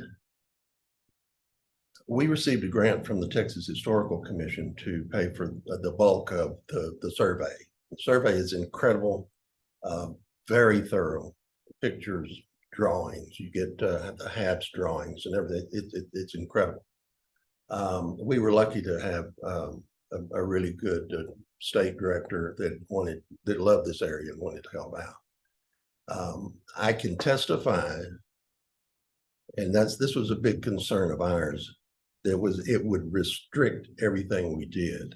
And really and truly, it does to a certain degree, but in a good way, because you want to preserve that historical integrity of your area. But they don't come in and pick it with a fine tooth comb and tell you can't do this, you can't do that. So now what you do on the inside pretty much, and it may have changed. And but what you do on the inside is not as important as what you do on the outside, because you want to preserve that outward look of your historic district. But anyway, that's I just wanted to add to your zoning dilemma there. Thank you for that. Appreciate it. If you have any questions.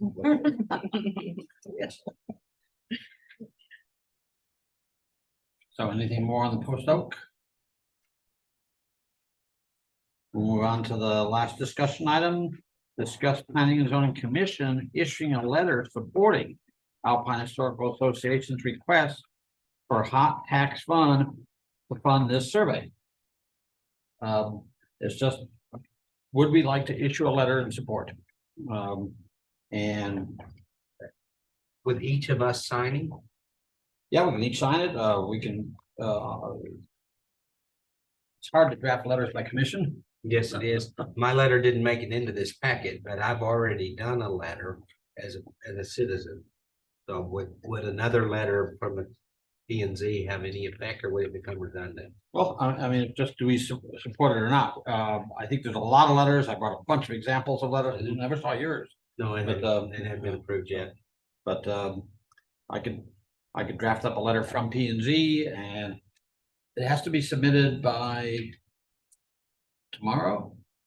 No, I mean, if P and Z will make an official recommendation, you could send me something and we could have it for approval at the next week. Okay.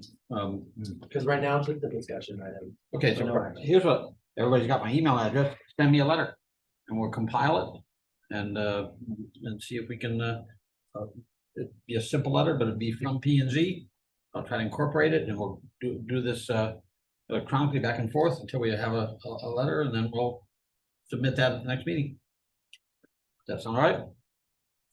I have a question about Sure. the money they're talking about there. Does anybody know, or does it even, maybe it doesn't matter, but what that percentage represents of the budget for the hot tax? I mean, hot. Is it yeah, like 10%, 50%? It's about, it's not quite 10, it's not 10%. It's because the whole budget's $650,000. So it's a small part of the budget. There's restrictions on how much you can give for certain like percentages and such that you can get within the hot tax. So the cap on historical preservation is 15%. So the remaining portion of the budget, after we allocate 50% for advertising.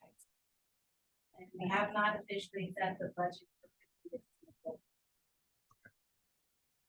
I just want to have enough money. That's all. Yeah. All right. And are the properties that we're looking, the ones that are in like in this picture, is that what they're? Let's give you an idea, to give you an idea what we're talking about. They haven't To done be the honest, survey that's here. my house in that picture in the middle. I didn't know it was in it. I mean, I'm just asking because if somebody comes in and says they want to be part of this, or they question us, how do we pick properties? I mean, I would like to know that because I'm just curious. Megan? All right, Abby? I'd rather Megan answer this. So I'm not sure if you're talking about the local district or the National Register, but if. The National Register. Okay, so if you were to approve the hot taxes and we were hired to come on board, we would either do an in-person public meeting or we would attend virtually a public meeting in which we could explain to property owners what National Register designation means. We would explain contributing versus non-contributing status. We would explain the benefits and incentives available to property owners. We're certainly available to do that. We usually do some kind of public meeting for National Register Historic Districts. We also have handouts that we can provide or for you all to mail to property owners if you'd like. But really a big component of doing National Register Historic Districts is communicating really openly and clearly with the public and with property owners so that they understand what it means and how it can help them. And Megan, how did you decide on what properties that were going to be included in the potential survey? Sure. So I looked at primarily commercial, civic, and religious resources that are in the downtown area. And I was looking basically for properties that were clearly of historic age, that appeared to retain integrity. And I tried to avoid residential resources.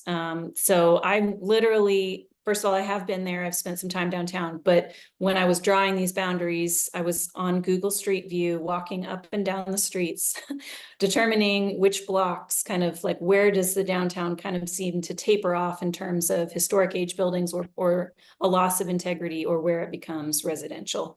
Now, having said that, when we're on the ground photographing that survey area, if we, look across the street and say, you know what, maybe we should consider adding that block, or maybe we're not going to include that block, this block over here. The boundaries that we proposed in that proposal may shift slightly depending on the survey results. As a part of National Register Historic District listings, you have to have at least 50% or more of the structures be contributing. So if we notice that there's a lot of integrity issues kind of on the fringes of that district where buildings have been modified so heavily that they wouldn't qualify as contributing, we might cut a block out. But as a part of, that public meeting where we convey things to folks, if that takes place after the survey, we can explain, why certain buildings weren't included or why we chose the boundaries in a certain way. Open communication is really important in this process. So we are here to do that. I have a question. I have one. Good. Is there, have you ever ran into like conflicts between existing zone boundaries, if you will, and the overlay of the historic district? So is there, have you ran into situations where you have a conflict of a zoning area and historic district not being compatible with any of each other? So talking about the National Register, it has nothing to do with your local zoning or with your local historic district. So sometimes communities will have the same boundaries for their local historic district as the National Register district, but they're not related to one another. So there's really no opportunity for the National Register to impact in any way your local zoning. Okay, I didn't know if industrial areas would impact a historic district that, at least when the historic district was made, was not industrial. No, I mean, it would just, let's say there was an industrial area on the fringes of downtown. We would examine it, determine if it had any source of historic significance that would contribute to the district, and we'd say contributing versus non-contributing, or we'd cut it out of the boundary. But that's really the extent of how an industrial area would impact our study. You may or may not know the answer to this, but what comes to my mind when we were speaking about taxes earlier, and I know you talked about tax credits and things of that nature with both Texas and the national, as a residence or any property in there, how will it increase your taxes as a whole if you have that designation? I mean, I know you get credits on the other side if you choose to use them, is what I'm hearing, but on the underside, if they designate that area, what happens to the local taxes? Does it affect those? I'm not an expert in that area, so I can't speak super knowledgeably. I don't think the designation itself would immediately, impact property values and taxes. What you could see in the long run is that if folks take advantage of the tax credits and property values go up, I could see that being a result. But, that would, I assume, would be a incremental process over time as people rehabilitated their buildings. You may make this National Register Historic District and only a handful of people decide to take advantage of the tax credits. So I can't really fully answer your question. I'm not sure if there's studies out there about how National Register listing has impacted property values and therefore property taxes. But I don't think that immediate listing of the National Register nomination would lead to an immediate change in property taxes. Well, I wouldn't think the nomination would, but if it were to pass going forward, that's what I would be concerned with. Well, can I say something? I mean, I do think that, you know, I mean, just because it's in a historic district doesn't mean your property taxes are going to go up. But once people start updating their properties, you know, that if your neighbor took advantage of tax credits and invested $500,000 in cosmetic plus some structural stuff, and then their property is, you know, I mean, it looks better. I mean, eventually, I mean, I think that property values would increase. Now, I did speak with Property values, I'm talking about. property values, sorry, yeah, property value or tax values, property values. I did speak with Rick Stevens earlier today, and so since if Megan's still here, maybe she can confirm. And it just in a general meeting, and one of the things that some other communities have done is that cities have offered tax incentives and tax breaks for those that have made improvements to their buildings, because a lot of times maybe people don't improve their buildings or take advantage of these tax credits because they're fearful of, oh my gosh, my taxes are going to go through the roof. Rick Stevens told me, and I have not looked it up yet, that Alpine has a policy to where you can then apply for these tax incentives if you make improvements to your, and I don't know if it's commercial or residential, but he said at this time, they've never received an application for this. So Megan, Gio, can you confirm that this is something that Alpine offers? That is correct. We have an ordinance that allows for a tax incentive. I've been here going on 12 years and no one's ever. Maybe because no one knows about it. Right. I mean, that's Just a pretty, saying. yeah. I mean, that's a pretty important thing. I think that if we all know that that's there, like, okay, we're, you know, our idea is that this is going to provide. Alrighty, I'm first in line. Yeah, a resource for both. Let's improve our properties. Let's not be penalized over it. Let's try to clean up. Let's not think about the present. Next year, let's kind of put our minds like, where are we going to be in 5 years? I mean, Joanna, you live in one of the most amazing historic homes in Alpine.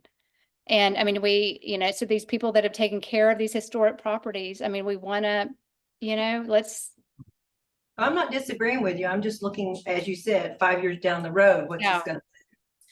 I mean, if Alpine, if there's a revitalization and this works and Ben Garcia puts $1 million more into Granada, you know, these other properties are beefing up. I mean, we're probably all gonna, you know, be better for it.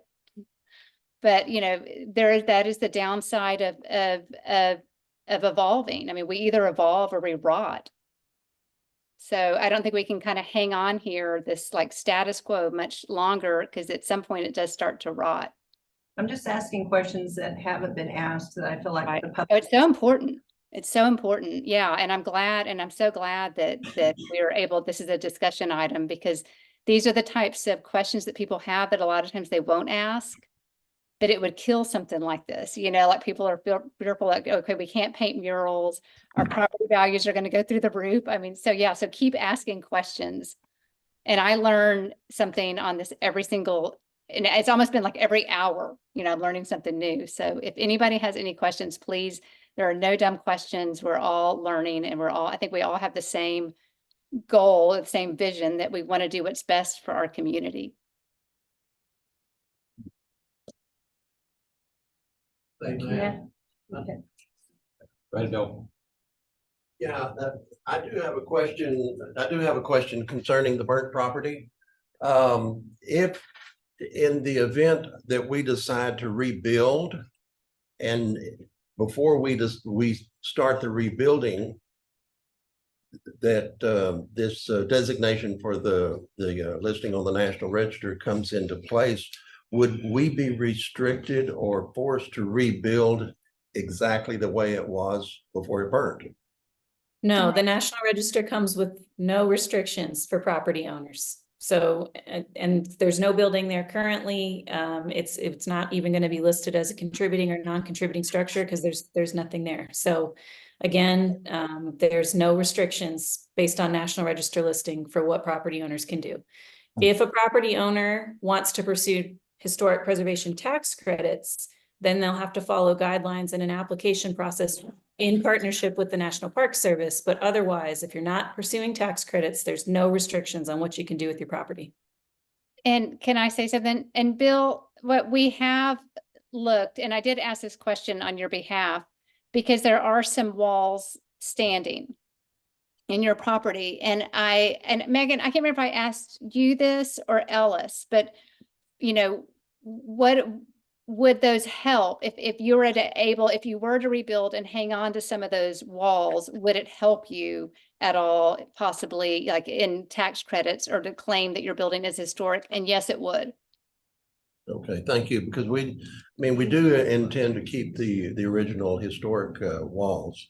And so, yes, thank you. But I was curious if we certainly, whatever we would decide to do would be an enhancement for the downtown district in Alpine, but I just didn't know if I had to go back with exactly the same facade that it had. Okay. No, Thank you. and that would be more local, I think, the local historic district. All right, thank you very much. Megan, do you have a comment? Okay, anything else on H? Okay, we're gonna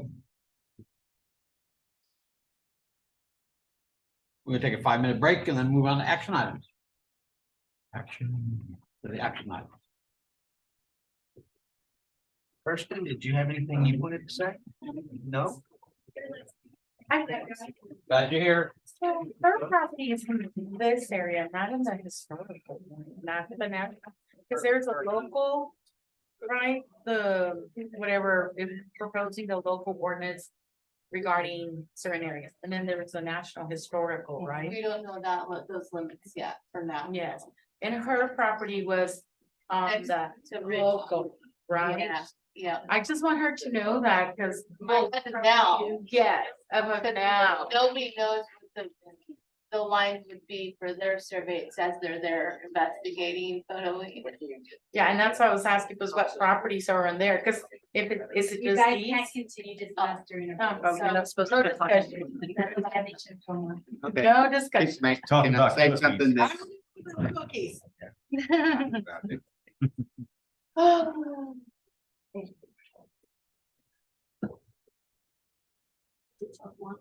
Right. I don't know. I don't You're know. really not supposed to. Don't get in trouble.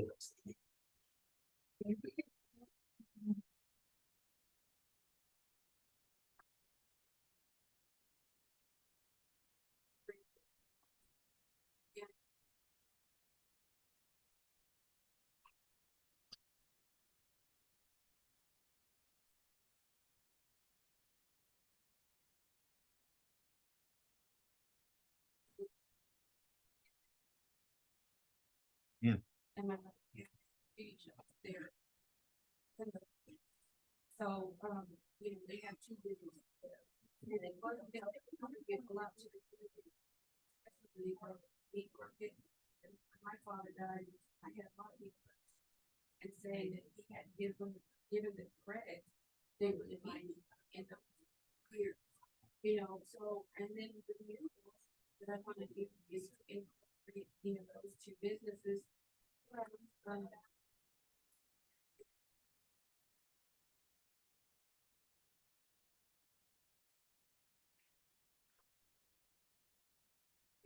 Opposite of Wall Street, you're building your.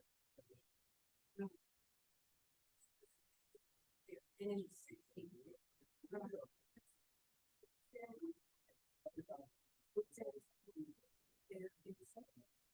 few switches of you know, and the way it was architecturally built. And, you know, it had a lot of decoration on the outside.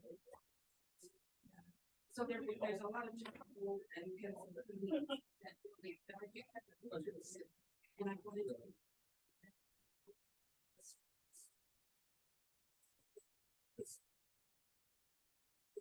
Of what happened in those years that. contributed.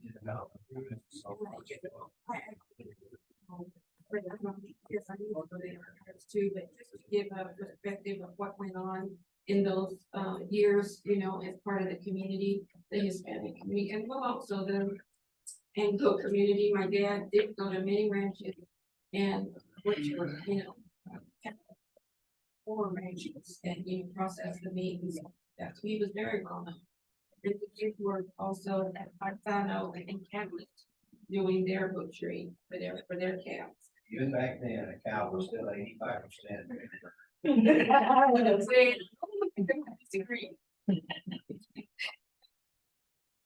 I'm representing what I meant by, I remember you out. You didn't have the hat on last time, and you were very angry the last time. Well, not the last time, but. It's going to be slim pickings. I'm old. That's funny. Well,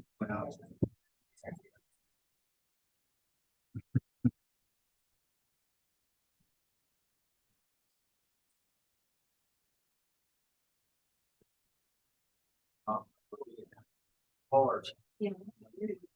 Big fishing in the dog. Yeah.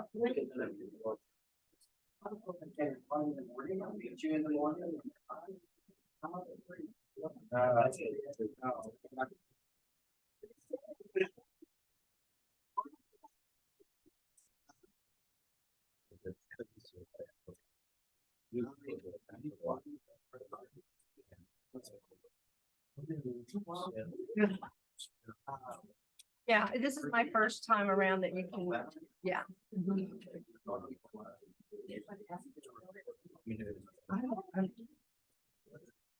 I'm not against the pool whatsoever. I'm really not. I really think that everything else is really needed, but I just don't get it. I want people to need to be aware of what's happening. And it was sort of just like too much through so fast without, you know, anybody knowing exactly what it was. They want something that might help them. And then you can always. I want to make sure this. Yeah, I don't want my tell me what I can do with my property.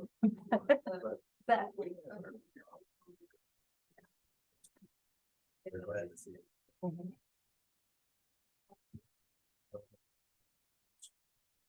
No, I'm very much about all that. I just like to let people know as much as possible so that they can all make it fun rather than listening to. Matt, can't really like your presentation.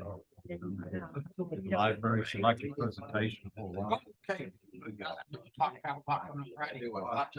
I might can make that. I'm excited. This is like my first rodeo there. And I've been just got a little book here. I've been like trying to read and go through, so I can learn something on Yeah, I it. was Maybe just, be I was out of town helpful. yesterday. Thank you so I much. just got back into it. My brother. Yeah. Train back. Right. Thank you. Took the train to LA. From here, And how long did it take? 22 hours, 22-hour train ride. Did you have a seat or berth? You had a berth? I've done it with the seat before. I did it with the, what's called the roomette. It's in between. It's in between a berth, so you can stretch out. Well, it makes it into two beds. Oh. Bunk at the top and lower down, and then this when they come in, you fold the chairs in, put the mattress on top. Pretty comfortable. Those seats are impossible. I'm trying to sleep in those seats. There were people trying to sleep on They're, unless you got a funny shaped back. Yeah. Yeah, I had the first time I did it on the seat. Of course, I was by myself and there's a little kid sitting next to me and he got. You got what? He got trained. Oh, girls. Right there in front of you. Yep. Oh, on me. Oh, on me. Oh, good grief. That would be,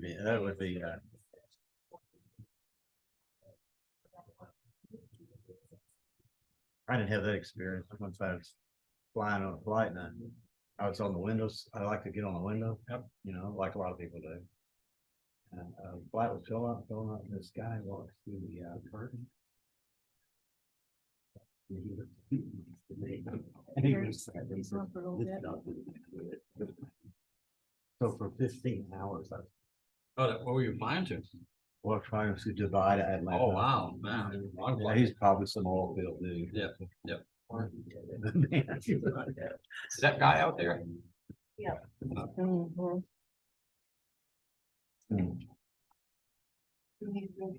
Probably. Yeah. Megan, you can get him. Megan.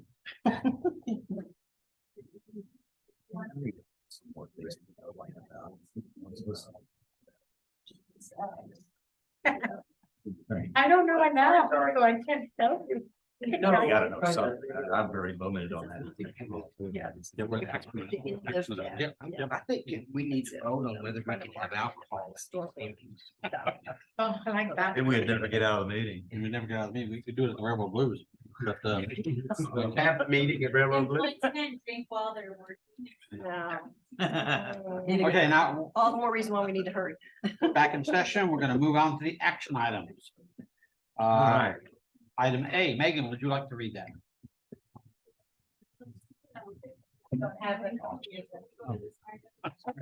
Approve an updated recommendation.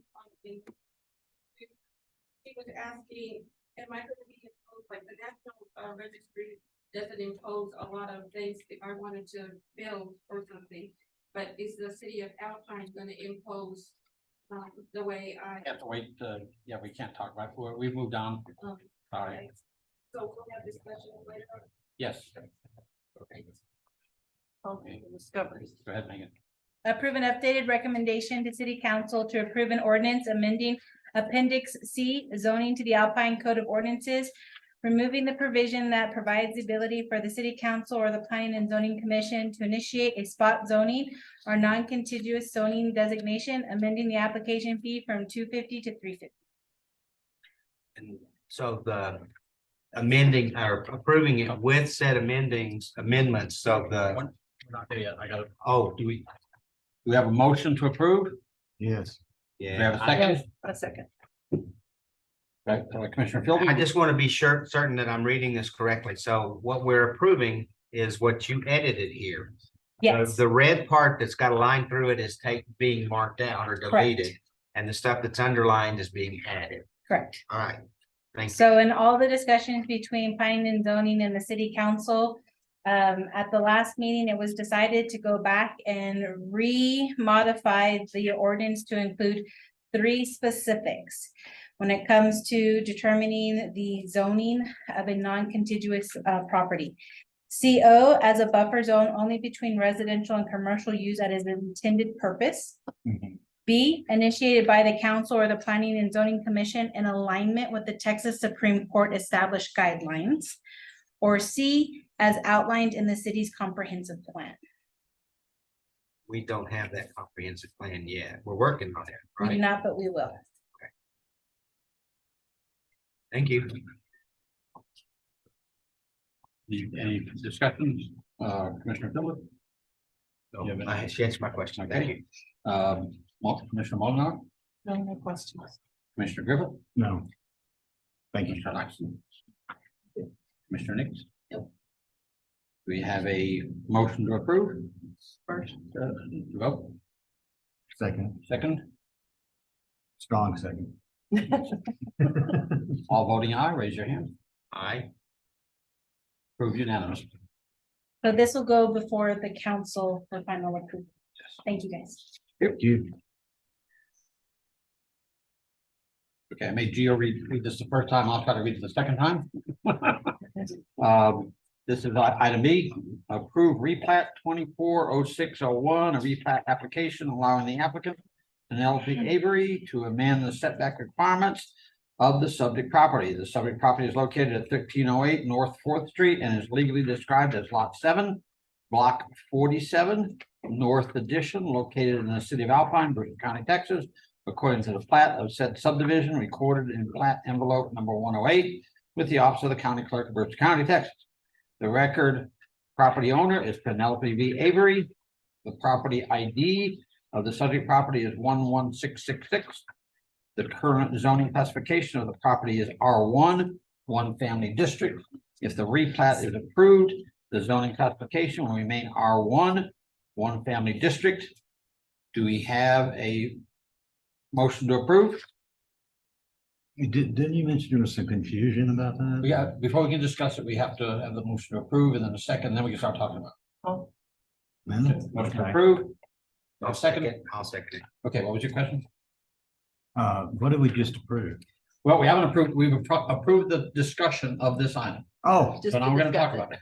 thank you.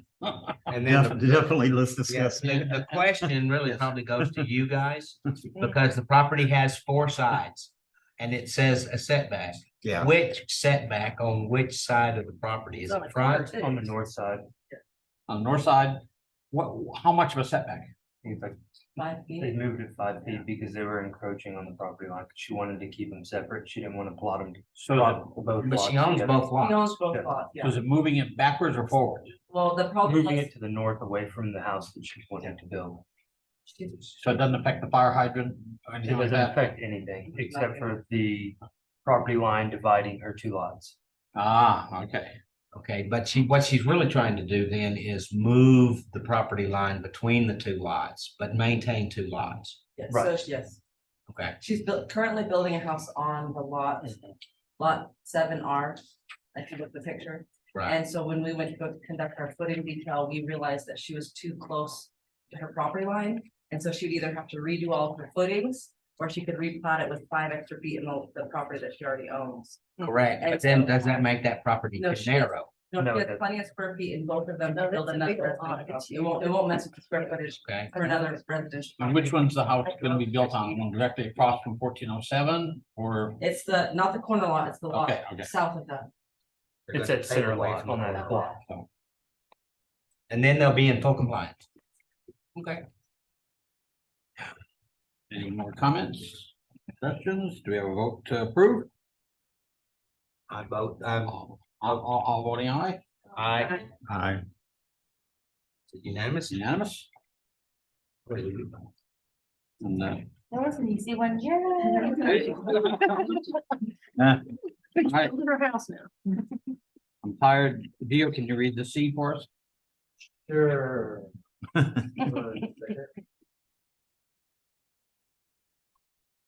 Item C is approved rezone 2024-06-01. A rezone application allowing the applicant Sean Hopper to establish a laundromat at the subject property. The subject property is located at 1003 East Gallego Drive and is legally described as 0.5 acres more or less, lying in Brewster County, Texas. Lot 10, the west half of lot 9, lot 2 and the west half of lot 3, except the north 20 Veris of lots 1, 2, and the west 1/3 of 3 in block 33, Hancock Edition, south of the railroad, according to the map or plat on file of said edition filed in plat envelope number 112, Brewster County Plat Records. Property owner of record is Sean A. Hopper. The property identification numbers of the subject property are 10746 and 10749. The current zoning classification of the subject property is R4 Mobile Home District.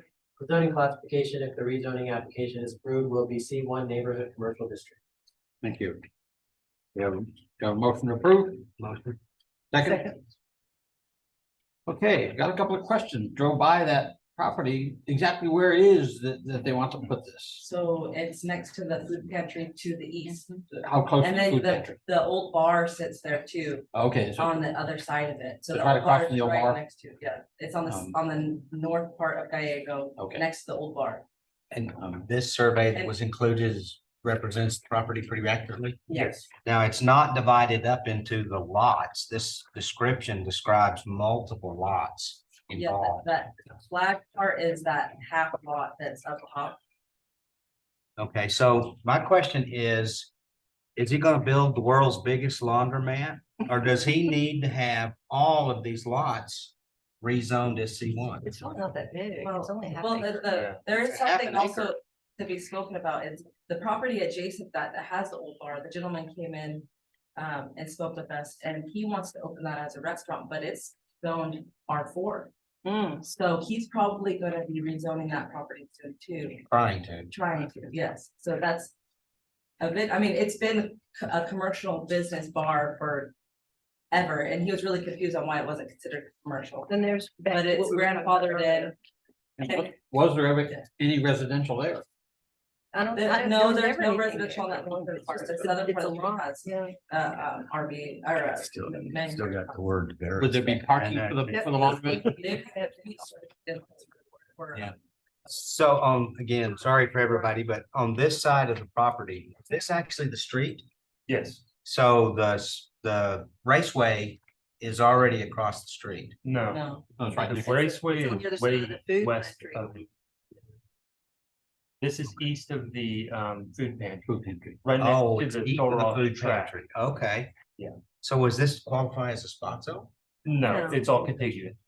It really is. If you drove and looked at it, it kind of makes sense to be it's honest. actually a great place for. Yeah, it would. And I was like, man, they need one of those. But that whole area could be commercial all the way down to. You know, And it very well could be. if y'all it wanted would help to that go side there. of of Alpine. But someone would have to request it Right. before we could approve it, right? Correct. That's what he's requesting, yeah. So And this- then the gentleman that's next to him, Mike Pianis, he's probably gonna be on our next meeting for rezone as well. And this makes that his rezoning possible because then he's contiguous as well. Yeah. Okay, that's all I need. Thank you. And why do you say it's not spot zoning or? Because it's contiguous, it's bordering the It makes commercial sense for property the already. community.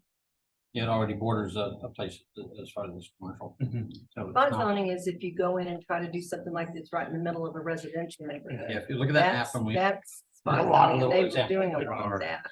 But if it makes sense, then it Isn't there houses in flows. front of it, Mm, right? No, they just demolished the house in the corner that's south of that property. There's And some that's, that warehouses is across. considered, that is considered commercial. That whole block. It's considered commercial.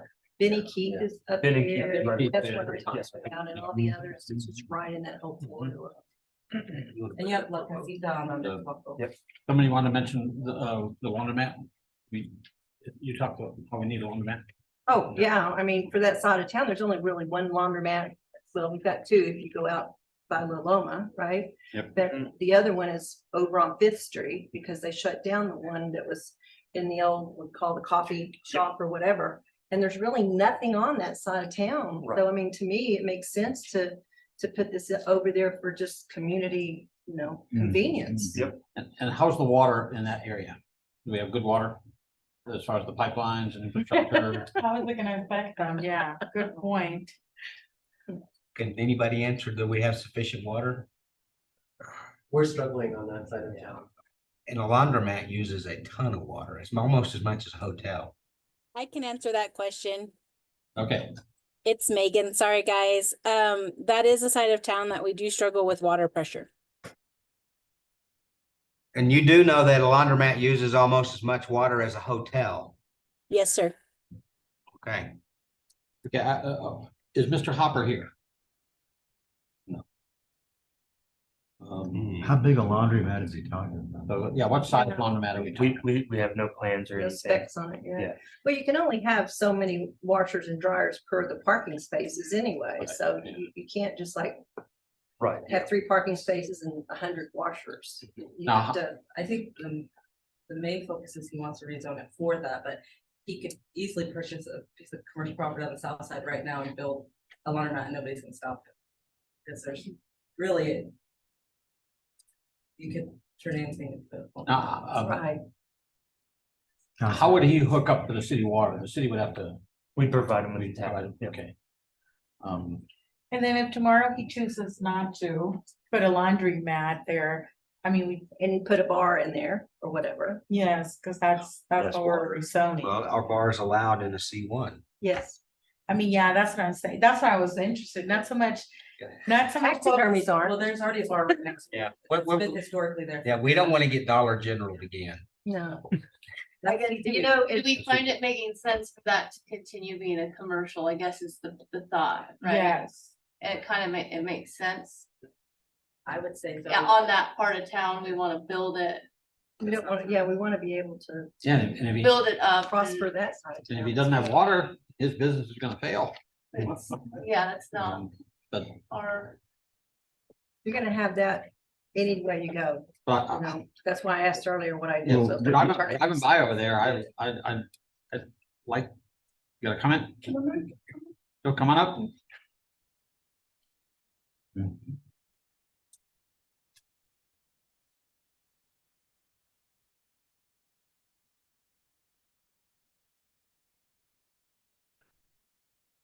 My name is Angie Bermudez. I'm from Ward 1. And I was just wanting to ask, there's a shortage of water already. And then you do know we've got a restaurant over there. Well, I don't, he does. La Casita. What's gonna happen if there is a shortage and then all of a sudden he doesn't get enough water? There's another business that might go down. And that's mostly the only one we have here in town right now. Thank you. Thank you. Yes, Yeah, I ma'am. was Thank you. gonna ask the same question. How does that impact the people around there when they turn on their taps? You know, That would be a question for Megan. I think, I know you're working on it, I was and gonna I say, know is there Skyway something has created that works issues on that? for us. Is addressing it and with possible solutions to fix that side. We've already done the feasibility study to address that side of town with 2 possible solutions. We're looking at which direction to go. I actually have an all-day event with the engineers this week to kind of go through all of our concerns and issues. Skyway Gardens has not set ground as far as construction. They've got the fencing up, but they actually haven't started. I don't believe there's a facility in place for this laundromat either. He'd have to come in and build. So we do have a little bit of time. If the laundromat gets built first, obviously his consumption isn't going to be the same as the whole Skyway Gardens 2 project. That's 4 units. 44 units. Bigger impact, which is why I brought that up before the annexation. So they have a larger impact imprint on the city than a laundromat. Any concerns with water does not affect one person or restaurant. It affects that entire portion of Alpine. Just like we have issues with the west side, it doesn't affect just one, it affects the whole. So either direction, I mean, we're gonna know if there's an issue. One laundromat isn't gonna have the impact, but we're addressing it for future use. Yes, ma'am. And I know this may be a hard question, but I know you're working on it. And you said you're meeting with the engineers. Do you have any kind of a projected completion date for a solution? So this is the hardest part, and this is what council will have to make that decision on. We are very limited, 1, to our funding availability. 2, we are also very limited to the resources and skilled staff to be able to complete that type of project. Ideally, I'd love for it to be completed within the year, but the funding and the staffing will be the issue. This isn't a project that we can just do in-house. We will have to procure, so it could take up to 2 years. Okay. And I know I jokingly say we don't want to be Dollar General again, but is there something else that we can do so that he didn't just get this converted to a C1 so he could sell it? You really don't have that option unless you went through and had C1A, C1B, C1C, C1D, and literally targeted specific businesses, which isn't really the idea of zoning. It's just to incorporate a broader, this is what we want. I think it's important because you guys did discuss about the continuation of C1. It has been kind of started to develop into a commercial area. We are very limited to commercial to begin with. But this is also a key component to a comprehensive plan to understand where you kind of want those businesses. And I know that's really hard, especially in Alpine, because we have residents stuck in between all of that as well. But that's just kind of how we've developed. Yes, ma'am. But again, I don't think he's gonna build on the entire property. And if, Well, let me hang on just a minute. Okay. So tell me, based on it's being a half acre right at, what is the size of building that he's gonna be restricted to based on that? Because I know we have guidelines on that. That would go into. Impervious coverage. Yeah, it's, I wanna say how many square feet, it's because he's gotta have room. It's not applicable, but they would have, Gotta depending on allow the type of parking though. building he has to have proper parking. It all comes down to Exactly. the code. And he has to submit all of that information anyway. And to answer the question about the type of zoning C1 is a neighborhood commercial. It's not C2, and C2 is the only place that you could put a big department store like Dollar General. You can't put a Dollar General in a C1. I don't think it would fit on that lot anyway. Well, with I'm just saying, proper like, parking, if but you're they could, concerned yeah, about uh-huh, that, yeah, you right, would be exactly. concerned about rezoning to C2. And C1 is for neighborhood commercial and it's not, you're not allowed to build. And so, and again, I'm gonna put you on the spot. Personally, you have no issues with this request. I think it's a great. I think it, I do too. Right down from my house and I'd love to be able to. I think another one. For real. No, I guess my question is, goes back to the ones that they had before. Are we proving this person to use this amount of water before we have the water figured out? We don't know what water he'll use. We don't know when he'll build. We don't know what his permits will be. We don't have a timeline. He's just asking to be able to move forward. He could Mhm. sit on that zoning for 8 years before Yeah. he builds. He just wants to move forward. We don't know his financial situation. We don't know any of that. That's not part of the application. We just. Well, I changed know, the but zone. the use of water is the underlying aspect of the application. And what we're saying is, well, you can go ahead and build a laundromat there if you want. Next 6 months, if you can figure out how to do it. And by the way, our water situation is unstable over there. And I'm kind of hard getting my head around both of those. I would never prevent growth. Even though Well, that's not we have preventing growth, that's planning for growth. expanding in this individual who's willing to invest back into our community. We know that we have an issue. We haven't been quiet about it. I've made it very vocal, and we're addressing it. I think business owners who all have cooperated with us, even over this past summer, with concerns with water. I definitely wouldn't utilize that as a decision. Is he a local? You know this Sean Hopper? He's a local. A local. He's been here. So he actually lives here in Alpine. He knows the situation. He lives in Ward 1.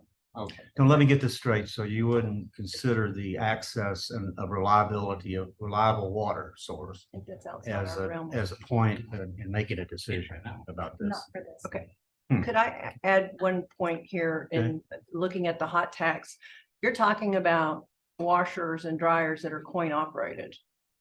And we need, as far as the hot tax goes, that actually falls into that category from what I read is coin operated or token operated machines. Would that not fall into that? No, this does not fall. It into wouldn't that. add into that. Okay, all right. But people need to be able to clean their clothes that live on that set I can't account hear too. People need to utilize washer and dryers at home. I don't have those facilities and it would be very convenient. Oh, I'm to not have them arguing here. that point. I'm saying you want something, it's like you want something, we all want something, It improves, yeah. excuse me, we all want something there.